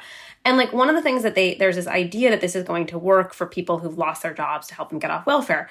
But one of the things that I think is really important and where that program fell short is like a lack of recognition that it's like very, very difficult to start your own company, and that many people don't like, there's this whole idea of kind of celebrating entrepreneurship and its various different components that becomes so central to the kind of ethos of the 1990s and then beyond, like very much beyond. I mean, I think one of the things that I should say is I started Elon Musk, crypto. Oh, completely. I mean, yeah, it is really, I should say that. It's funny you bring that up because what I was going to say is like I started this book in 2014 and like very much influenced by the Obama years, which were so rife with all this sort of discussion of entrepreneurship. And I've been thinking about how that's like actually kind of dissipated. But the Elon Musk example is a critical one of like how it's kind of remorphed in different ways around different people. So we're no longer celebrating we don't celebrate like Mark Zuckerberg anymore as culturally, but like Elon Musk holds this crazy power that is venerated in kind of a slightly different way. And crypto too. That, yeah. And and a similar idea, like you can sort of use this in various different ways. It's disruptive, and it gives you a certain kind of flexibility that I think is part of those issues. But I mean, so what happened is like a lot of the women who like, it turned out that many people like what they want is stability, and they want a waged job and a good waged job. And so that's like what's missing. I think the other piece of welfare reform, which is like so important to remember, and like a few people brought this up at the time, but became so evident is like they started the welfare reform launched when it was like first implemented, it was like the late 1990s when the economy was really good. And even then, I mean, it was people were going into like service oriented work. So it was like working at McDonald's is really difficult work and not particularly well waged, but those jobs were like even available. I mean, one of the things was like, then those jobs they weren't always even available and became increasingly more unstable, as we have seen in the various different ways that what happens to service work in the 2000s. So it's like turning people into a system that's like just profoundly unstable and profoundly in a sort of conditioned into a system of poverty, especially with the rise of new scheduling technology. Yeah, that's what that's exactly what I was thinking about. I mean, so it's like that's the ones how that came to operate. And I think the other thing, and this goes to the original question you asked, is the fact that this then gets told as a story about like people who don't succeed, that it's like it's on their individual failure as opposed to the ways in which it might be a larger flaw within the market economy and the new economy that was being produced. So all of these new kinds of mechanisms that are coming into play. And that's actually where the title of the book comes from, of Left Behind, which was that this was this idea that Clinton used constant, like the Clintons and New Democrats used, of like that they wanted to help those people who were left behind by the new economy and the places that were left behind. And that sort of suggests that like those are the anomaly and not like actually like the canaries in the coal mine saying that there's something wrong. And that like a true new economy or economic system that work would not leave places behind, but would like fundamentally address their problems. And so the solution to those places becomes like bringing in, new corporate money, which also has its own severe limitations to it. This is Sarah Jaffe, and you are listening to The Dig with Daniel Denver, my favorite podcast for thoughtful discussions on the U.S. left and beyond, and you can support it on patreon.com. This episode of The Dig is brought to you by our listeners who support us at patreon.com and by Haymarket Books, which has loads of great left-wing titles, perfect for Dig listeners like you. One that you might like is Elite Capture, How the Powerful Took Over Identity Politics and Everything Else by Olufemi Taiwo. Identity politics is everywhere, polarizing discourse from the campaign trail to the classroom and amplifying antagonisms in the media, both online and off. But the trouble, Olufemi Taiwo deftly argues, is not with identity politics itself.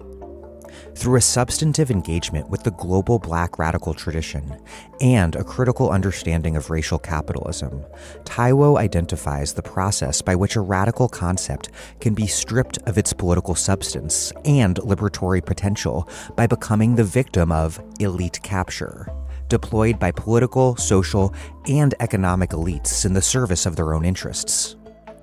By rejecting elitist identity politics in favor of a constructive politics of radical solidarity, he advances the possibility of organizing across our differences in the urgent struggle for a better world.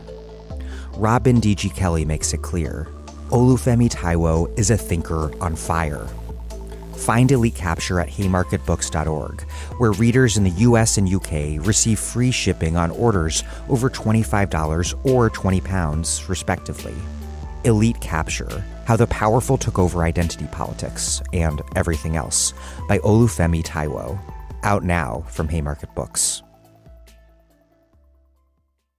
In his 1999 State of the Union address, Clinton said, quote, "Our greatest untapped markets are not overseas. They are right here at home, and we should go after them by building a bridge from Wall Street to Appalachia to the Mississippi Delta to our Native American communities." A few years prior, soon after the passage of NAFTA, quote, "If we simply can apply our international economic policy to South Central Los Angeles, Harlem, Milwaukee, Detroit, you name it, the Mississippi Delta, South Texas, we're going to do just fine in this country." How did Clinton's global vision of this liberal order where the U.S. was spreading free trade and democracy across the globe, how did that relate to his politics of poverty alleviation through market inclusion at home? Well, I think that's a great question and something that I'm really interested in sort of thinking about because I think it often gets treated separately. I think they were absolutely sort of intertwined. And so this idea of kind of, so central to the sort of globalization moment. And it's really fascinating. I actually just just finished teaching a class on Cold War America, and we were talking about the kind of 90s and globalization and sort of what it sort of stands for in a foreign policy dimension is really central to this.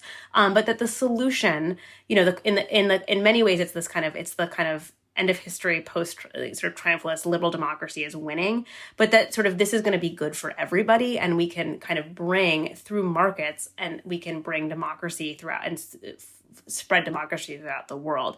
And I think there's this sharing and fusion of various different techniques. So there's often this language of like these things are working hand in hand, and we can kind of share the solutions that are working in one place to another. So that goes to the microfinance dimension of this, of like taking techniques that were, that it's questionable how well they were working in Bangladesh, but bringing those to the US and vice versa. That sort of things get this idea of kind of the Clinton language of kind of building bridges, tearing down walls, all of that stuff is sort of, I think, is a really sort of central component of this, but also in the ways that globalization itself was creating like mass instability in many people, was actually like a contributing factor in the questions of poverty, both in the United States and in the global South too. So that goes to it too. So that's a kind of vague answer to the question, but I think that's how I see it, is like they become like absolutely fundamentally intertwined.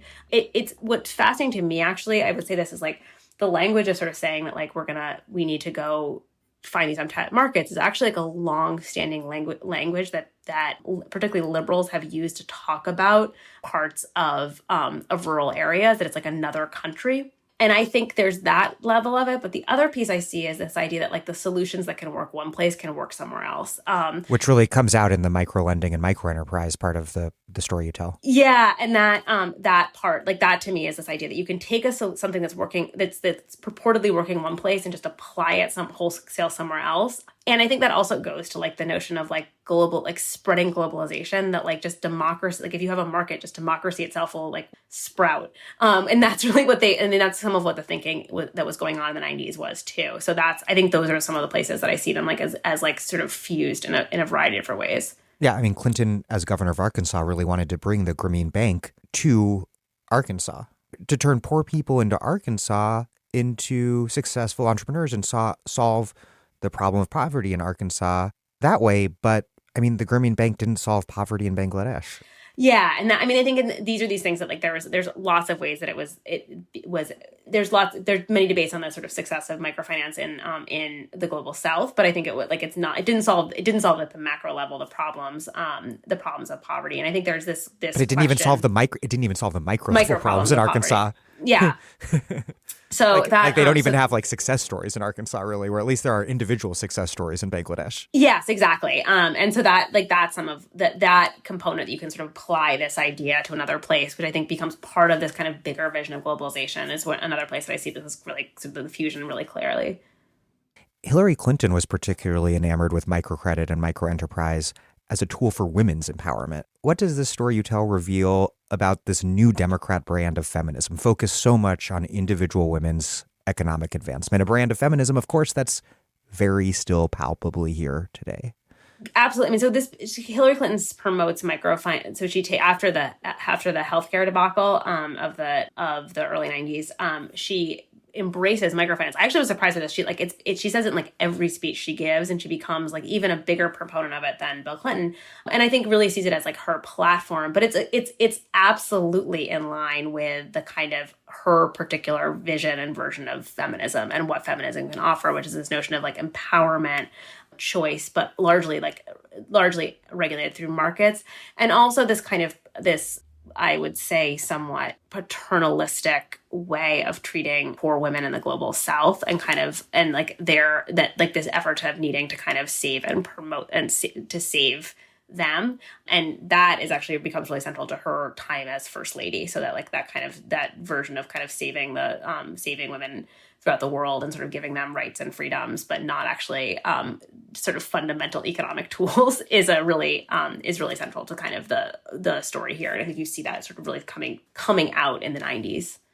Why was the left so marginal in the 90s? And more specifically, what happened to Jesse Jackson? He started off calling the DLC the Democrats for the leisure class, as I mentioned earlier, but he ended up helping Clinton lead this 1999 New Markets tour, which was Clinton going around the country with CEOs, visiting places with a lot of poor people and being like, we're going to make you not poor by bringing capitalism here.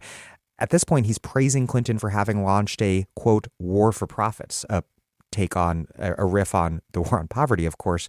And in 1997, and I remember this from my early years on the left as a teenager, crystal clear, the Rainbow Push Coalition launched what it called the Wall Street Project, essentially campaigning to make financial firms more diverse, and did that in alliance with major financial firms.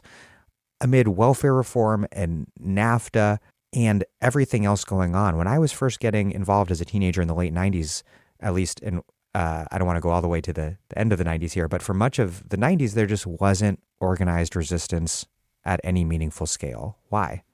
So this is a critical question. And I would say actually that the speech you read of Clinton saying like, we're going to build a bridge, or was the bridge? No, he said that like, because he self-plagiarized at various different points or had variations. When you read a lot of presidents from doing this book, I realize like presidents say the same thing like over and over again. But he gave that at the Wall Street Project, which is this big project of connecting Wall Street with Wall Street CEOs. So it is interesting. Like Jesse Jackson, in some ways, is an unreliable figure for standing in for the left in various different ways, and so he becomes a foil. And I do think his campaigns in the 80s are like profound, and many of that actually there's some of that had to do with Jackson himself, but I think a large part of it had to do with the campaign infrastructure, who sort of understood him as a vessel for pushing a lot of quite progressive policies, including activists from the New Communist movement and stuff. There was like a broad left involved, who were involved in those. I mean, it's these kind of big coalitions that came into being. But I think he was a good. I mean, he's one of the things about Jackson as a side note is, I mean, he's an extraordinarily effective speaker. And so, I mean, I think that's another thing that actually goes to like circle way back to Clinton, is that one of the things is people asking like why the New Democrats, who are like a relative, or DLC, who are like a small organization, gained a lot of power in the late 1980s and early 1990s. And I think a lot of it had to do with Bill Clinton's, like they found the right figure in Bill Clinton, that he was a really good translator and was able to kind of put their message into a very kind of populist language. I mean, he was able to speak to multiple audiences very effectively. So I think that like effective translation was really critical to the DLC. I think with Jackson, like he's an incredible speaker. And so that was really effective. To your larger question about the left, this is a huge, is the other piece of the Left Behind play on words.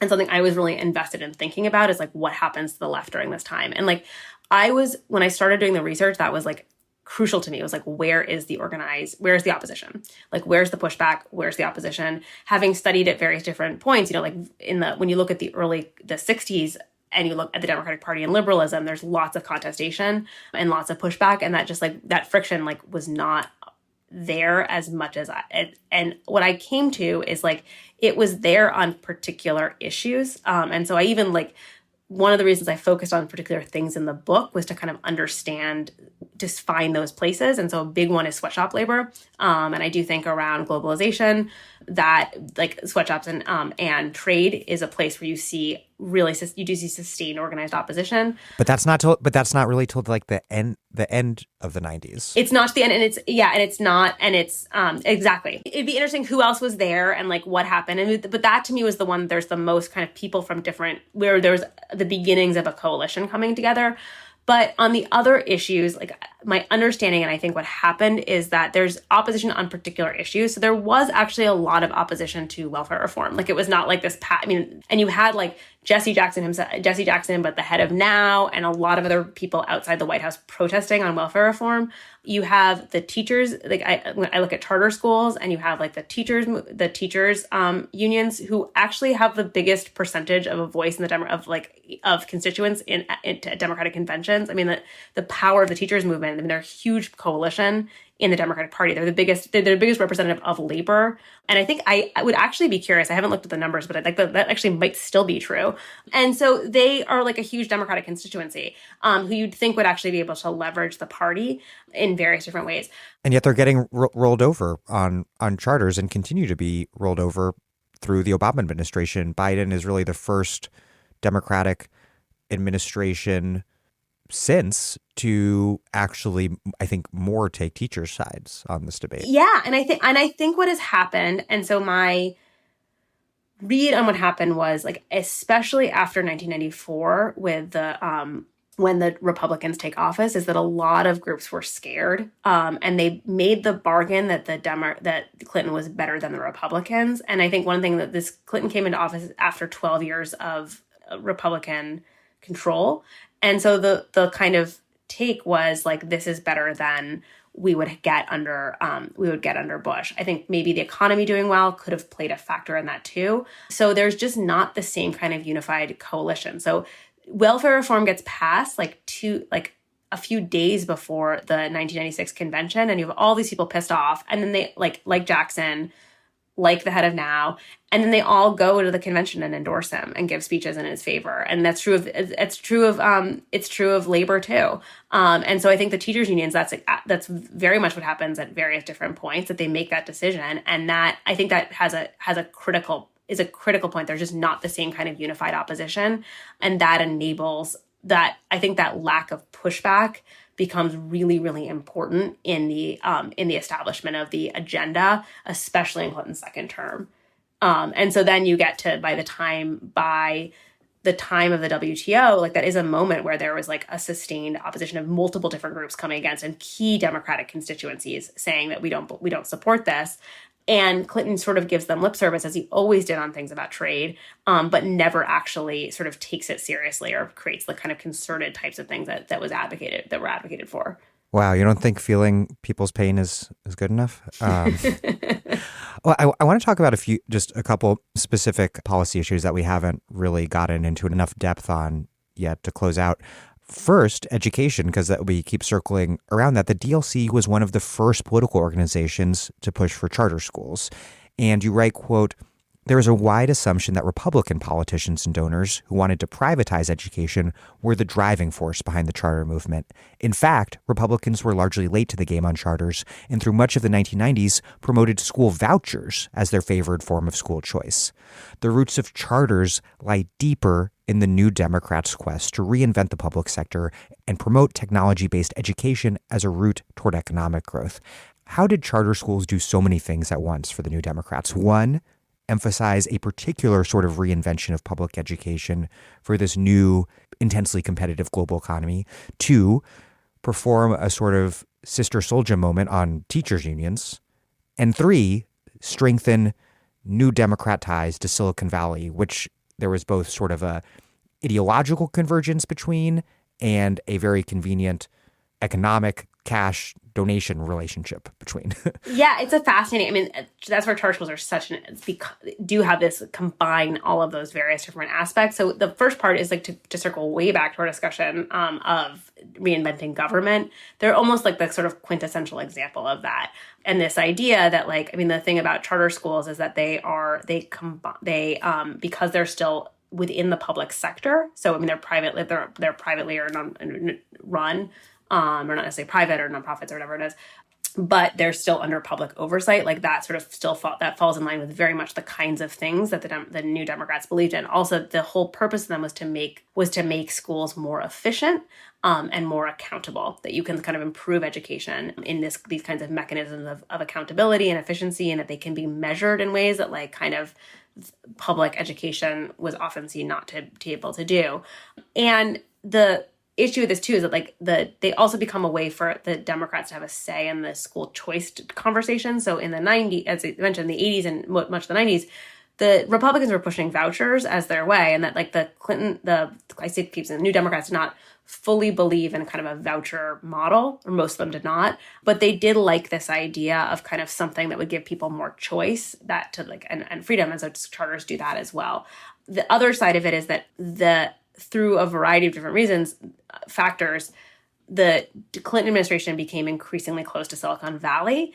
And it has to do with the kind of particular set of relationships that Al Gore made particular overtures. And like Silicon Valley it's not a unified entity, but kind of as a lot of the kind of main figures in Silicon Valley were very interested in questions of education, as they still sort of are, and the fact that like they have this idea that like they need good workers, and so if the education system is bad, they're not getting the best workers, and that's why they have to go to like they have to go to India basically to get their engineers. And it's also like ideologically validating for them though in some way. Totally. I mean, it's like this meritocratic thing, like this, and I think it goes to meritocratic thinking, like why education. I mean, that's why I personally think that's why both like the tech industry, but also why like mainstream Democrats often tout education, because it's like the system which they succeeded in, and they see sort of particular value in that, and the value that comes with having a credentialed education.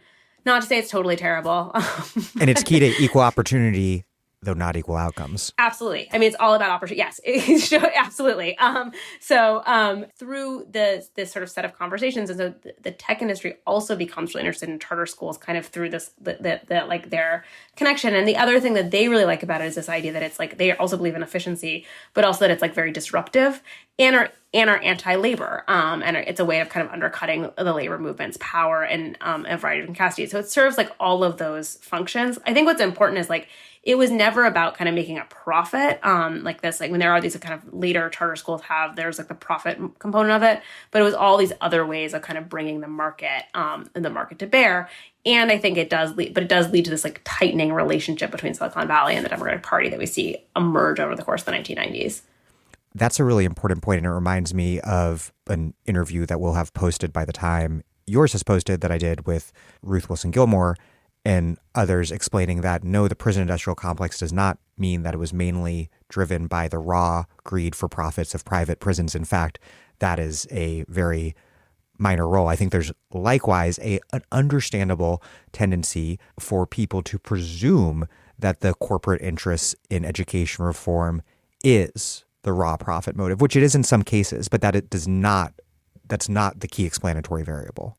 Absolutely. I think that's a really, really important point. Actually, I also think about, from what I know about private prisons, is really important too, and have seen some of the work on that. But I think it is really true in education as well, and many other mechanisms. And we can talk about later, like there is a couple of these programs, like around housing, there is the kind of effort to make a profit, and for real estate industry make a profit. But I think on a lot of these other issues, like that's another thing I wanted to kind of to go back to your initial question of what I was trying to do with the book and why it's important to understand this. I think there's a way of reading the kind of Clinton neoliberal version of like it's all about profit motivation, and like they're just trying to like make a lot of money. And I think that actually misses some of the other ways they're trying to work, which in some ways you could argue is actually it's more complicated and also could be argued as like more insidious in some to some capacity. I think if you just think about it as like greed and profit motive, like that's an easier explanation to think about it. But I think this actually worked more insidiously because it wasn't just about profit. Yeah, I mean, the fact that something has a key function within neoliberal capitalist political economy of a given era or moment does not mean that whatever that program is about, the direct raw profit motive of corporations in that particular sector. So there, I think like political economy is key here, but not in this reductive way. Yes, absolutely. I think that's exactly what was going on. And so in charter schools are really, to me, a really like fascinating way to think about that, because for the variety of different ways that they come to undermine public education in a number of different capacities. And some of this is another example, like a lot of that stuff that happened later, but the roots really become kind of laid in the 90s. So, I mean, the big expansion of charters doesn't happen until around 2010. And absolutely, I think the Obama administration played like a really critical role in the expansion of the charter movement. But a lot of the kind of it set the gears in motion in the 90s. Let's talk about the New Democrats' major and unsurprisingly really disastrous impact on public housing. Public housing began as a New Deal program that was really curbed. Its ambitions and size and scale, scope, everything was really curbed pretty early in its development and underwent decades of economic disinvestment and stigmatization. And then under Clinton, tens of thousands of poor Americans had to leave public housing under this program called Hope 6, which raised these highly stigmatized high-rises all over the country and replaced them with mixed-income, low-rise developments. But critically, thanks to a law from the 90s, did not replace them on a one-for-one basis. There was a huge net reduction in Section 9 public housing. You write, quote, "By the time Clinton took office, housing projects like Chicago's Robert Taylor Homes had become to some monuments to the failures of the public sector and New Deal liberalism, while to others, they were symbols of decades of neglect of the poor by federal and local government. The Hope 6 program became a key piece of the New Democrats' efforts to change the Democratic Party's image and secure the support of white moderate voters while simultaneously altering the image and function of public housing."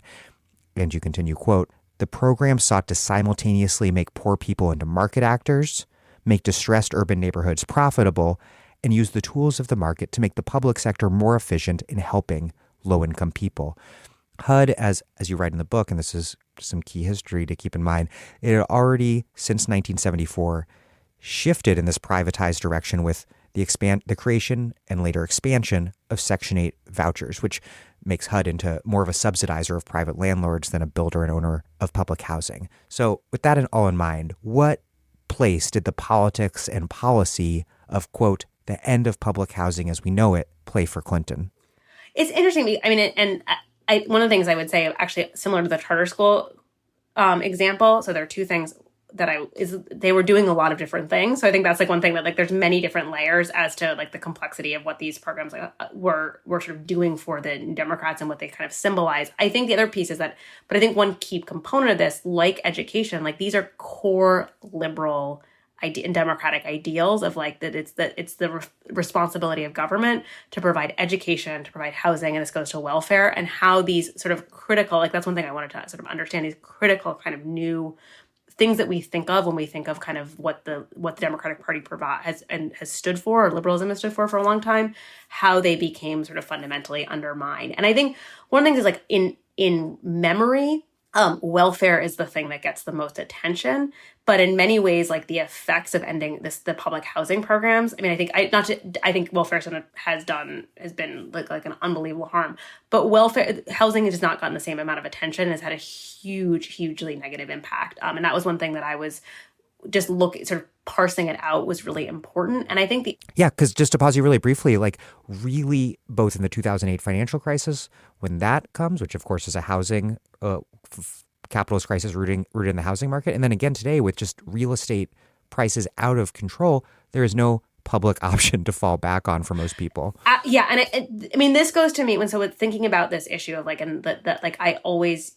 And I'm going to do it through housing to like a bigger point the book is trying to make is that like, because this is the pushback from the the New Democrats who are now kind of mainstream Democrats would be like, because I've gotten this a lot, is that like, you can say anything, Clinton defenders basically, but at the end of the 1990s, like the economy was really good. And so like ultimately at a macro level, like if you think of macro terms, like poor people were in a better place.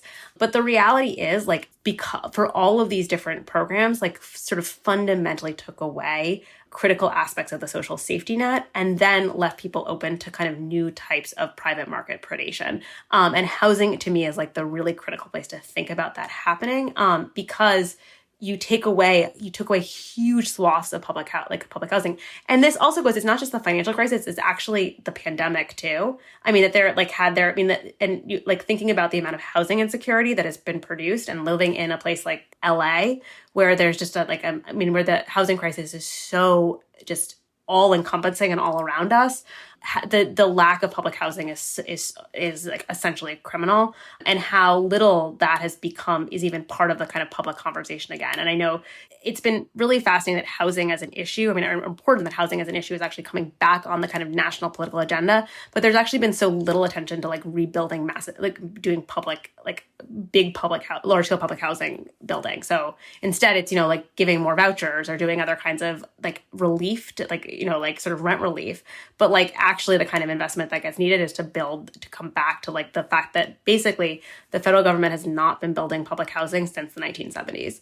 So that is part of what happens, and then eradicates all this housing. And I think it's a really interesting, because there's still this narrative. I was actually just looking at a review of the book, this new great book, Thinking Like an Economist. Oh, I've heard really good things about that. Yeah, but the review is mentioning sort of pushing back, and sort of describes this idea that like when you think of failures of the failures of liberalism, public housing is always brought up. And like when you like the Robert Taylor homes were like a complete failure, and that becomes like a critical sort of story and narrative that I think is actually still part of our popular conversation, that has been like a legacy of this moment. Everyone watched the documentary, The Pruitt-Igoe Myth, all about it's amazing. It's incredibly, it's an incredible sort of complicating that, this set of questions. So the thing that I think is really important about public housing too, so it fused all of these different things that the Clinton administration was trying to do. One is all these questions about sort of reinventing government, making it more efficient, turning to the private, like public-private partnership as the kind of critical solution. You turn to mixed income, mixed use, and then this notion of kind of giving people what ends up happening. I mean, so the taking them, and the classic example, which I use in the book, is the example of Cabrini Green in Chicago, which not coincidentally was on really prime real estate near the Loop, but was these huge buildings, which were then torn down. And the idea was that people could move back in, or they would have a voucher that they could use in the private market. And I think one of the things that comes up with this, there are a couple of things about the way the program was gone, and the fact that you brought up the one-to-one replacement, which is huge, but also that there was like increasingly narrow categories as to who had access to that public housing. One strike and you're out. One strike and you're out, which was like, so it actually like combines with these other kinds of things we think about at the Clinton administration. One was was crime. So it builds on the 3 strikes you're out. 1 strike you're out. If you were convicted of a crime or one of your relatives of, you were evicted from public housing. That also, and then also you could not get a Section 8 voucher. The other one with welfare reform is you actually had to hold a job or show you were going to be able to hold a job. So it's a very limited capacity of people who had access to this, but it also didn't address the fact that like in many cities did not have the affordable housing necessary for people to be able to use their vouchers. And it has this vision of kind of a rational actor who's be able to go into like various different communities. So it acts as though like segregation is not like a huge aspect of the residential real estate market, that like someone could just go in and like get an apartment wherever they wanted. And so in places like Chicago is like a critical place, but I think it happened all over the places that like it like reinforced residential segregation in many different places, and just put people in like an incredibly difficult position, unable to find housing. And we could, but shouldn't talk about this forever. But one other thing to highlight about Hope 6 is that the very design principles, new urbanism, were anti-modernist and fetishized small town life. They were hostile to the very built environment of Black poor people who lived in cities. No, it's a profoundly white middle class aesthetic. I mean, the idea of like new urbanism is like I always call it like new suburbanism. It's the one that's been like sort of made fun of new urbanism as Seaside, which is where the Truman Show was built. But like that's the new kind of new urbanist principles. They had all these ideas like built on Jane Jacobs of having like you need to have front porches and you need to have particular kinds of style of housing. But it was deeply anti-modernist and was all of these kind of townhouses that were supposed to kind of into the community and but mostly to be attractive to white middle class people who to move back into the city of Chicago or whatever, Seattle or whatever city. Like you can pick your city. But the other thing that part of these Clinton programs of Clinton housing is also this idea of kind of that in the 90s, there was a concern that homeownership rates were going down. And so to try to make more people homeowners, and so there's a national homeownership strategy, which is another part of the kind of public-private partnerships, which was efforts to kind of loosen a lot of aspects of the housing industry and the mortgage industry to help encourage people to get access to mortgages. And you can go on a lot of like conservative conspiracy websites and blame that for the financial crisis. I don't think that was true, but I do think it's indicative of these efforts that did create a kind of situation of vulnerability that become basically borne out in the 2008 financial crisis. We've touched on this a bit already, but you have this interesting chapter about the huge scandal around apparel sweatshops in the 90s, something I remember well from being involved in Students Against Sweatshops type work back then. But instead of doing anything to actually regulate apparel production, unsurprisingly, Clinton created the Fair Labor Association, this entity for corporations to self-regulate third world labor conditions, all really perversely, while intensifying immigration raids at garment factories here in the U.S. You write, quote, "The Clinton administration had also been rapidly signing trade agreements with countries with large emerging markets, such as China, India, Indonesia, Brazil, Mexico, and South Africa. The exposure of sweatshop abuses at garment and shoe factories around the world challenged the main tenets of these promises."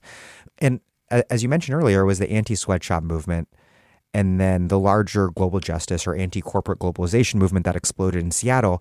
It was really that began to bring the Jackson coalition of the 80s, perhaps, somewhat different, but really bring that sort of coalition back together in opposition to Clintonism in a way that felt like earth-shattering for someone who was new to the left and had felt initially like it was a very marginal project. Why do you think that left opposition to Clinton emerged around the issues of globalization in particular in the way that it did when it did? And then why do you think that movement failed to sustain itself? Why would it take another decade, really, for a more coherent American left to reemerge in opposition to neoliberalism? Well, and it's fascinating, too. I mean, the question around, because I've thought about this a lot, too, with, for several different of those issues and questions. The one that I find fascinating is how the sweatshop movement has fallen out of the kind of popular story. I mean, so that my students don't know about, don't remember, don't know it. Even I was been surprised when some of the people I read who've read the book, who are younger than I am. So this makes me sound like I'm a dinosaur, but I was a freshman in college in 1999. And so I just this was so central to kind of my coming of age. And I wasn't, it sounds like you were much more involved than I was in it. But I think that I think it was this brewing opposition and this sort of sense of kind of just general unfairness that the system, that all these things that had been promised that globalization was doing was not succeeding. And in many ways, I think I think, as you said, the sweatshop issue in itself was an entree point to a much larger set of issues. And I think there had been opposition to trade issues around NAFTA and the kinds of coalitions around, tenuous coalitions around from the environmental movement and labor pushing on that. And I think that, one thing that I think labor became more global in its organizing over the course of the 1990s, that helped. But I do think that the issue of sweatshops was such a tangible way to kind of question what globalization was actually, what the Clinton administration, and it's not just the Clinton administration, but the broader kind of what we think of as the Washington Consensus, was promising that globalization was doing. And this was bringing security to people in the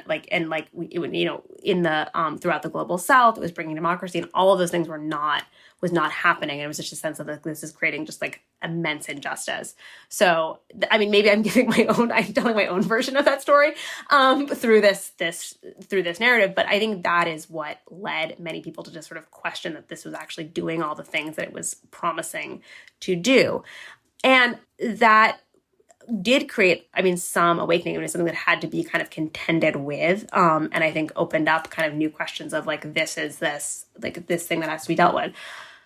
The issues of like why it didn't sustain itself, I think, are a couple of things. I've one critical component I think was 9/11, which I think was this breaking point and sort of shifted directions in various different ways. And so I think there becomes a kind of set of people who sustain interest in the question around globalization and continue to devote their lives to it. But I think that a lot of people in the left turned to the war movement, and that created dissipation. I think they also just like that 9/11 dominated the news so much that it was very hard to sort of come in and do anything. The other thing I look at in the book is I actually think that like a lot of the critiques became appropriated by the social responsibility, like the sort of ideas of corporate social responsibility. And that is this kind of thing that emerges in the 2000s, the 90s and the 2000s, that like corporations are a source of good and are doing all these different things. And I think that took away some of the power of the movement. I think the other thing is it's very hard to organize around changing the global economic policies. I think it's just a sort of challenging trade policies is a really, really difficult thing to do. And that created certain kind of capacity and certain kind of difficulties. But I do think the issue of like what happens to those sort of pieces in many ways of what kind of reemerges. I think especially on Occupy, and then in the Sanders campaigns of this left are there, and it's a triggering of another kind of moment of economic injustice and economic crisis that leads to the kind of that type of thing, and I think just more building that occurred that led to kind of a more sustained coalition that we've seen in the last decade. My question would be like, I'm now going to turn into interviewer, but what do you think? Yeah, I think 9/11 was really huge. I also think that the American left, in the very weak post-Soviet, post-neoliberal turn form that existed in the late 90s, sought its electoral expression, I think with good reason but not much success, in Ralph Nader's 2000 campaign. What's the left supposed to do after Bill Clinton has taken over the Democratic Party? But then the Nader campaign ends up not achieving its goal of winning 5% to get the Green Party funded at a national level. And then there's 9/11, and then there's the war in Iraq and a briefly vigorous anti-war movement that collapses when it fails to stop the war. And there's very little movement, of course, to the invasion of Afghanistan prior to that. Those protests, I recall, were very, very small. And so it takes the financial crisis, but not just the financial crisis, because the sort of left populist energy in response to the financial crisis goes towards electing a very neoliberal Democrat, Barack Obama, president. It's not till after the Tea Party, with the emergence of Occupy, that you really see the emergence of a coherent American left, or just the beginning of the emergence of one. It was a very long decade. Yeah, that's my analysis of it, and it is really interesting, like the Obama question too, of what happens, like why, and which has to do with probably a number of different things, of understanding that not as having more pushback as well, and some of that was the sort of the personal biography component. I think probably similar to the Clinton issue is that like after having 8 years of Bush, the people were just really tired of Bush. And one thing I will say, this is from teaching recent history. And as a side note, this is a total tangent from the book, but like, I feel like what's happened because with Trump is like this way of like thinking that the Bush years were not that bad. And like, when you really go back and look at it, it was really bad. So that's like, I feel like it's not like oh, he's sweet and like paints now. And like, he's not like, he still has a higher body count than Trump.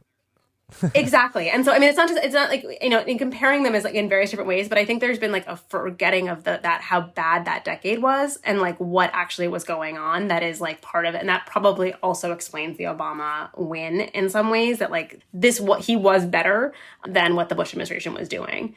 And I don't know if there was a sense, like I was distracted by grad school. But in like the actual 2008 moment that like, in the financial crisis, like I think there were people pushing at various different points that like you need to go and that there needs to be more, but it was just it was such a sort of moment of shock that led to kind of a lack of really sustained opposition to the Obama administration on the financial crisis that doesn't really emerge for a couple of years. Well, and the response was so anemic because he was still captured by the very New Democrat logic that Robert Rubin helped cement in the 1990s, prioritizing deficit reduction of all things, totally. over all things. Yeah, totally. I mean, I think that's the approach they took, and they like went back, and it's all the same. It's all the same people came back and helped set the policy, and that there was this idea like we need to get. I mean, I think there was still this idea in some ways capturing the for all the jokes about like the things that all the terrible things the Clintons were saying about Obama, like there was still this idea like we need to get back to that moment of the Clinton years, and like we'll use Obama as a vessel to do that. So I think there's a lot of that happening too. Another sign, I think, of the left, in particular, like the socialist anti-capitalist left's weakness in the aughts leading up to the 2008 election was the sort of broader progressive coalescence around Howard Dean's campaign, which reminds me a lot of McGovern in a way, in the sense that Dean was deemed this radical because he was anti-war, but in fact he was like a pretty down the middle liberal. Yeah, totally. And actually, I've been thinking of this because that 2004. Like I don't know, wouldn't be a sequel, but I've been really interested in this question of like what's going on in the party with the Nader and Dean campaigns, which are quite different. But I think that's right. Like that Dean, like what actually was happening with Dean and like how transformative is that? But I think that's what was proven to be borne out, that it was not this like that, like he was not as radical as he was being presented to be. Indeed. One could say the same thing about the Nader campaign, which I was very involved with as a volunteer, as a 17-year-old, by comparing the politics of Ralph Nader and Bernie Sanders. I mean, Ralph Nader obviously had better policies and a better agenda than Gore or Bush did, but compared to Sanders, he had much more of like a good government anti-corruption discourse rather than like a really transformative social democratic or even socialist vision. Yeah, I think that's right. I mean, I think there's a lot to that, and that's who Nader was and is.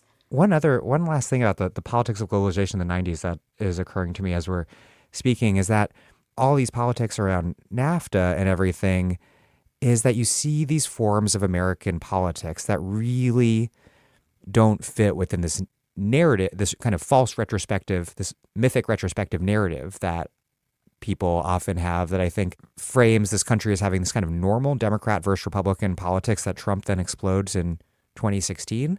If you look at the politics around trade, in particular in the 90s, what you see is the emergence of all sorts of weird tendencies that become more and more important in American politics over time with the Perot and Buchanan candidacies. Yeah, I think there are these moments and I don't, sometimes you don't want to take like the lens of the present to go back to the past, but I think that there's a way in which it was more complicated often, and I do think like all of those campaigns do show signs of this, or that those were sort of tendencies and campaigns. I mean, and there's very much a lot. I mean, and I will say this, I want to say, I guess you asked for my final thoughts on this is, I mean, first of all, I think one thing that is true about the story of the Democrats under Clinton and then beyond is that it was a Republican Party that has changed a lot. I mean, so one of the things that always surprises me, like looking at the 90s and when I was looking at this book, is there's actually like a fair amount of bipartisan cooperation, especially on things like microenterprise, which Republicans were on board with. I mean, there's a number of things that so we can think it's the roots of polarization and all of those kinds of things.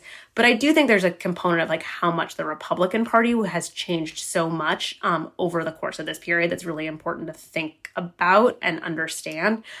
Within that, though, I will peg that to your point about Buchanan and various different other things, is that Trump did not come from nowhere. That these politics were very much brewing. And I think the other side of it, and the fairly obvious part of where this fits into my book project, is that the fact of the matter is that the other side of globalization is that this pissed a lot of people off and made them really, really angry. And I think the number of people, and so that goes to both sides of both Trump and Sanders campaigns emerging in 2016, of just saying the Democratic Party is not providing what it has said it's going to do. It is it has left us behind. It is not fulfilling any of these kinds of promises.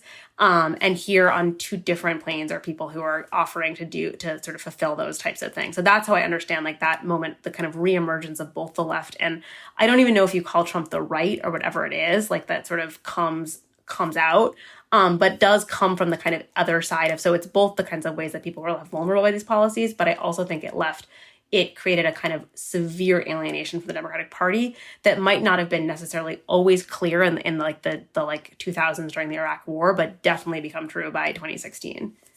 Well, Lily Geismer, thank you very much.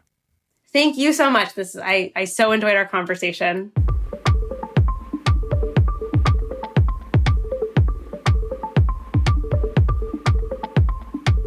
Lily Geismer is a professor of history at Claremont McKenna College, where she researches and teaches about recent political and urban history in the United States, with a focus on liberalism and the Democratic Party.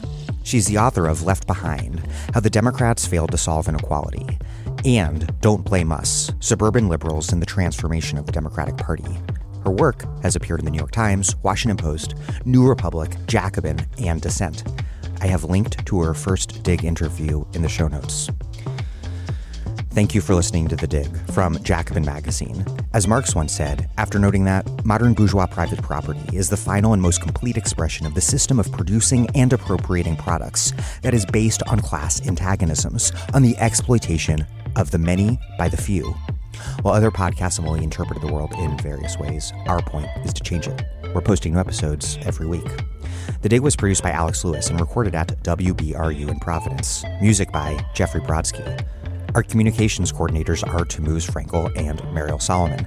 Our senior advisor is Thea Rio Francos. Check out our vast archives at thedigradio.com. Follow us on Twitter at thedigradio, and please find us wherever you get podcasts and subscribe. If it's on iTunes, also please leave us a nice review. Those reviews help introduce us to new listeners, but what really does that is you telling your friends to listen to the podcast. Please make propaganda for us. And do find us at patreon.com and make a monthly contribution to keep this operation up and running strong. Even a few bucks a month is huge.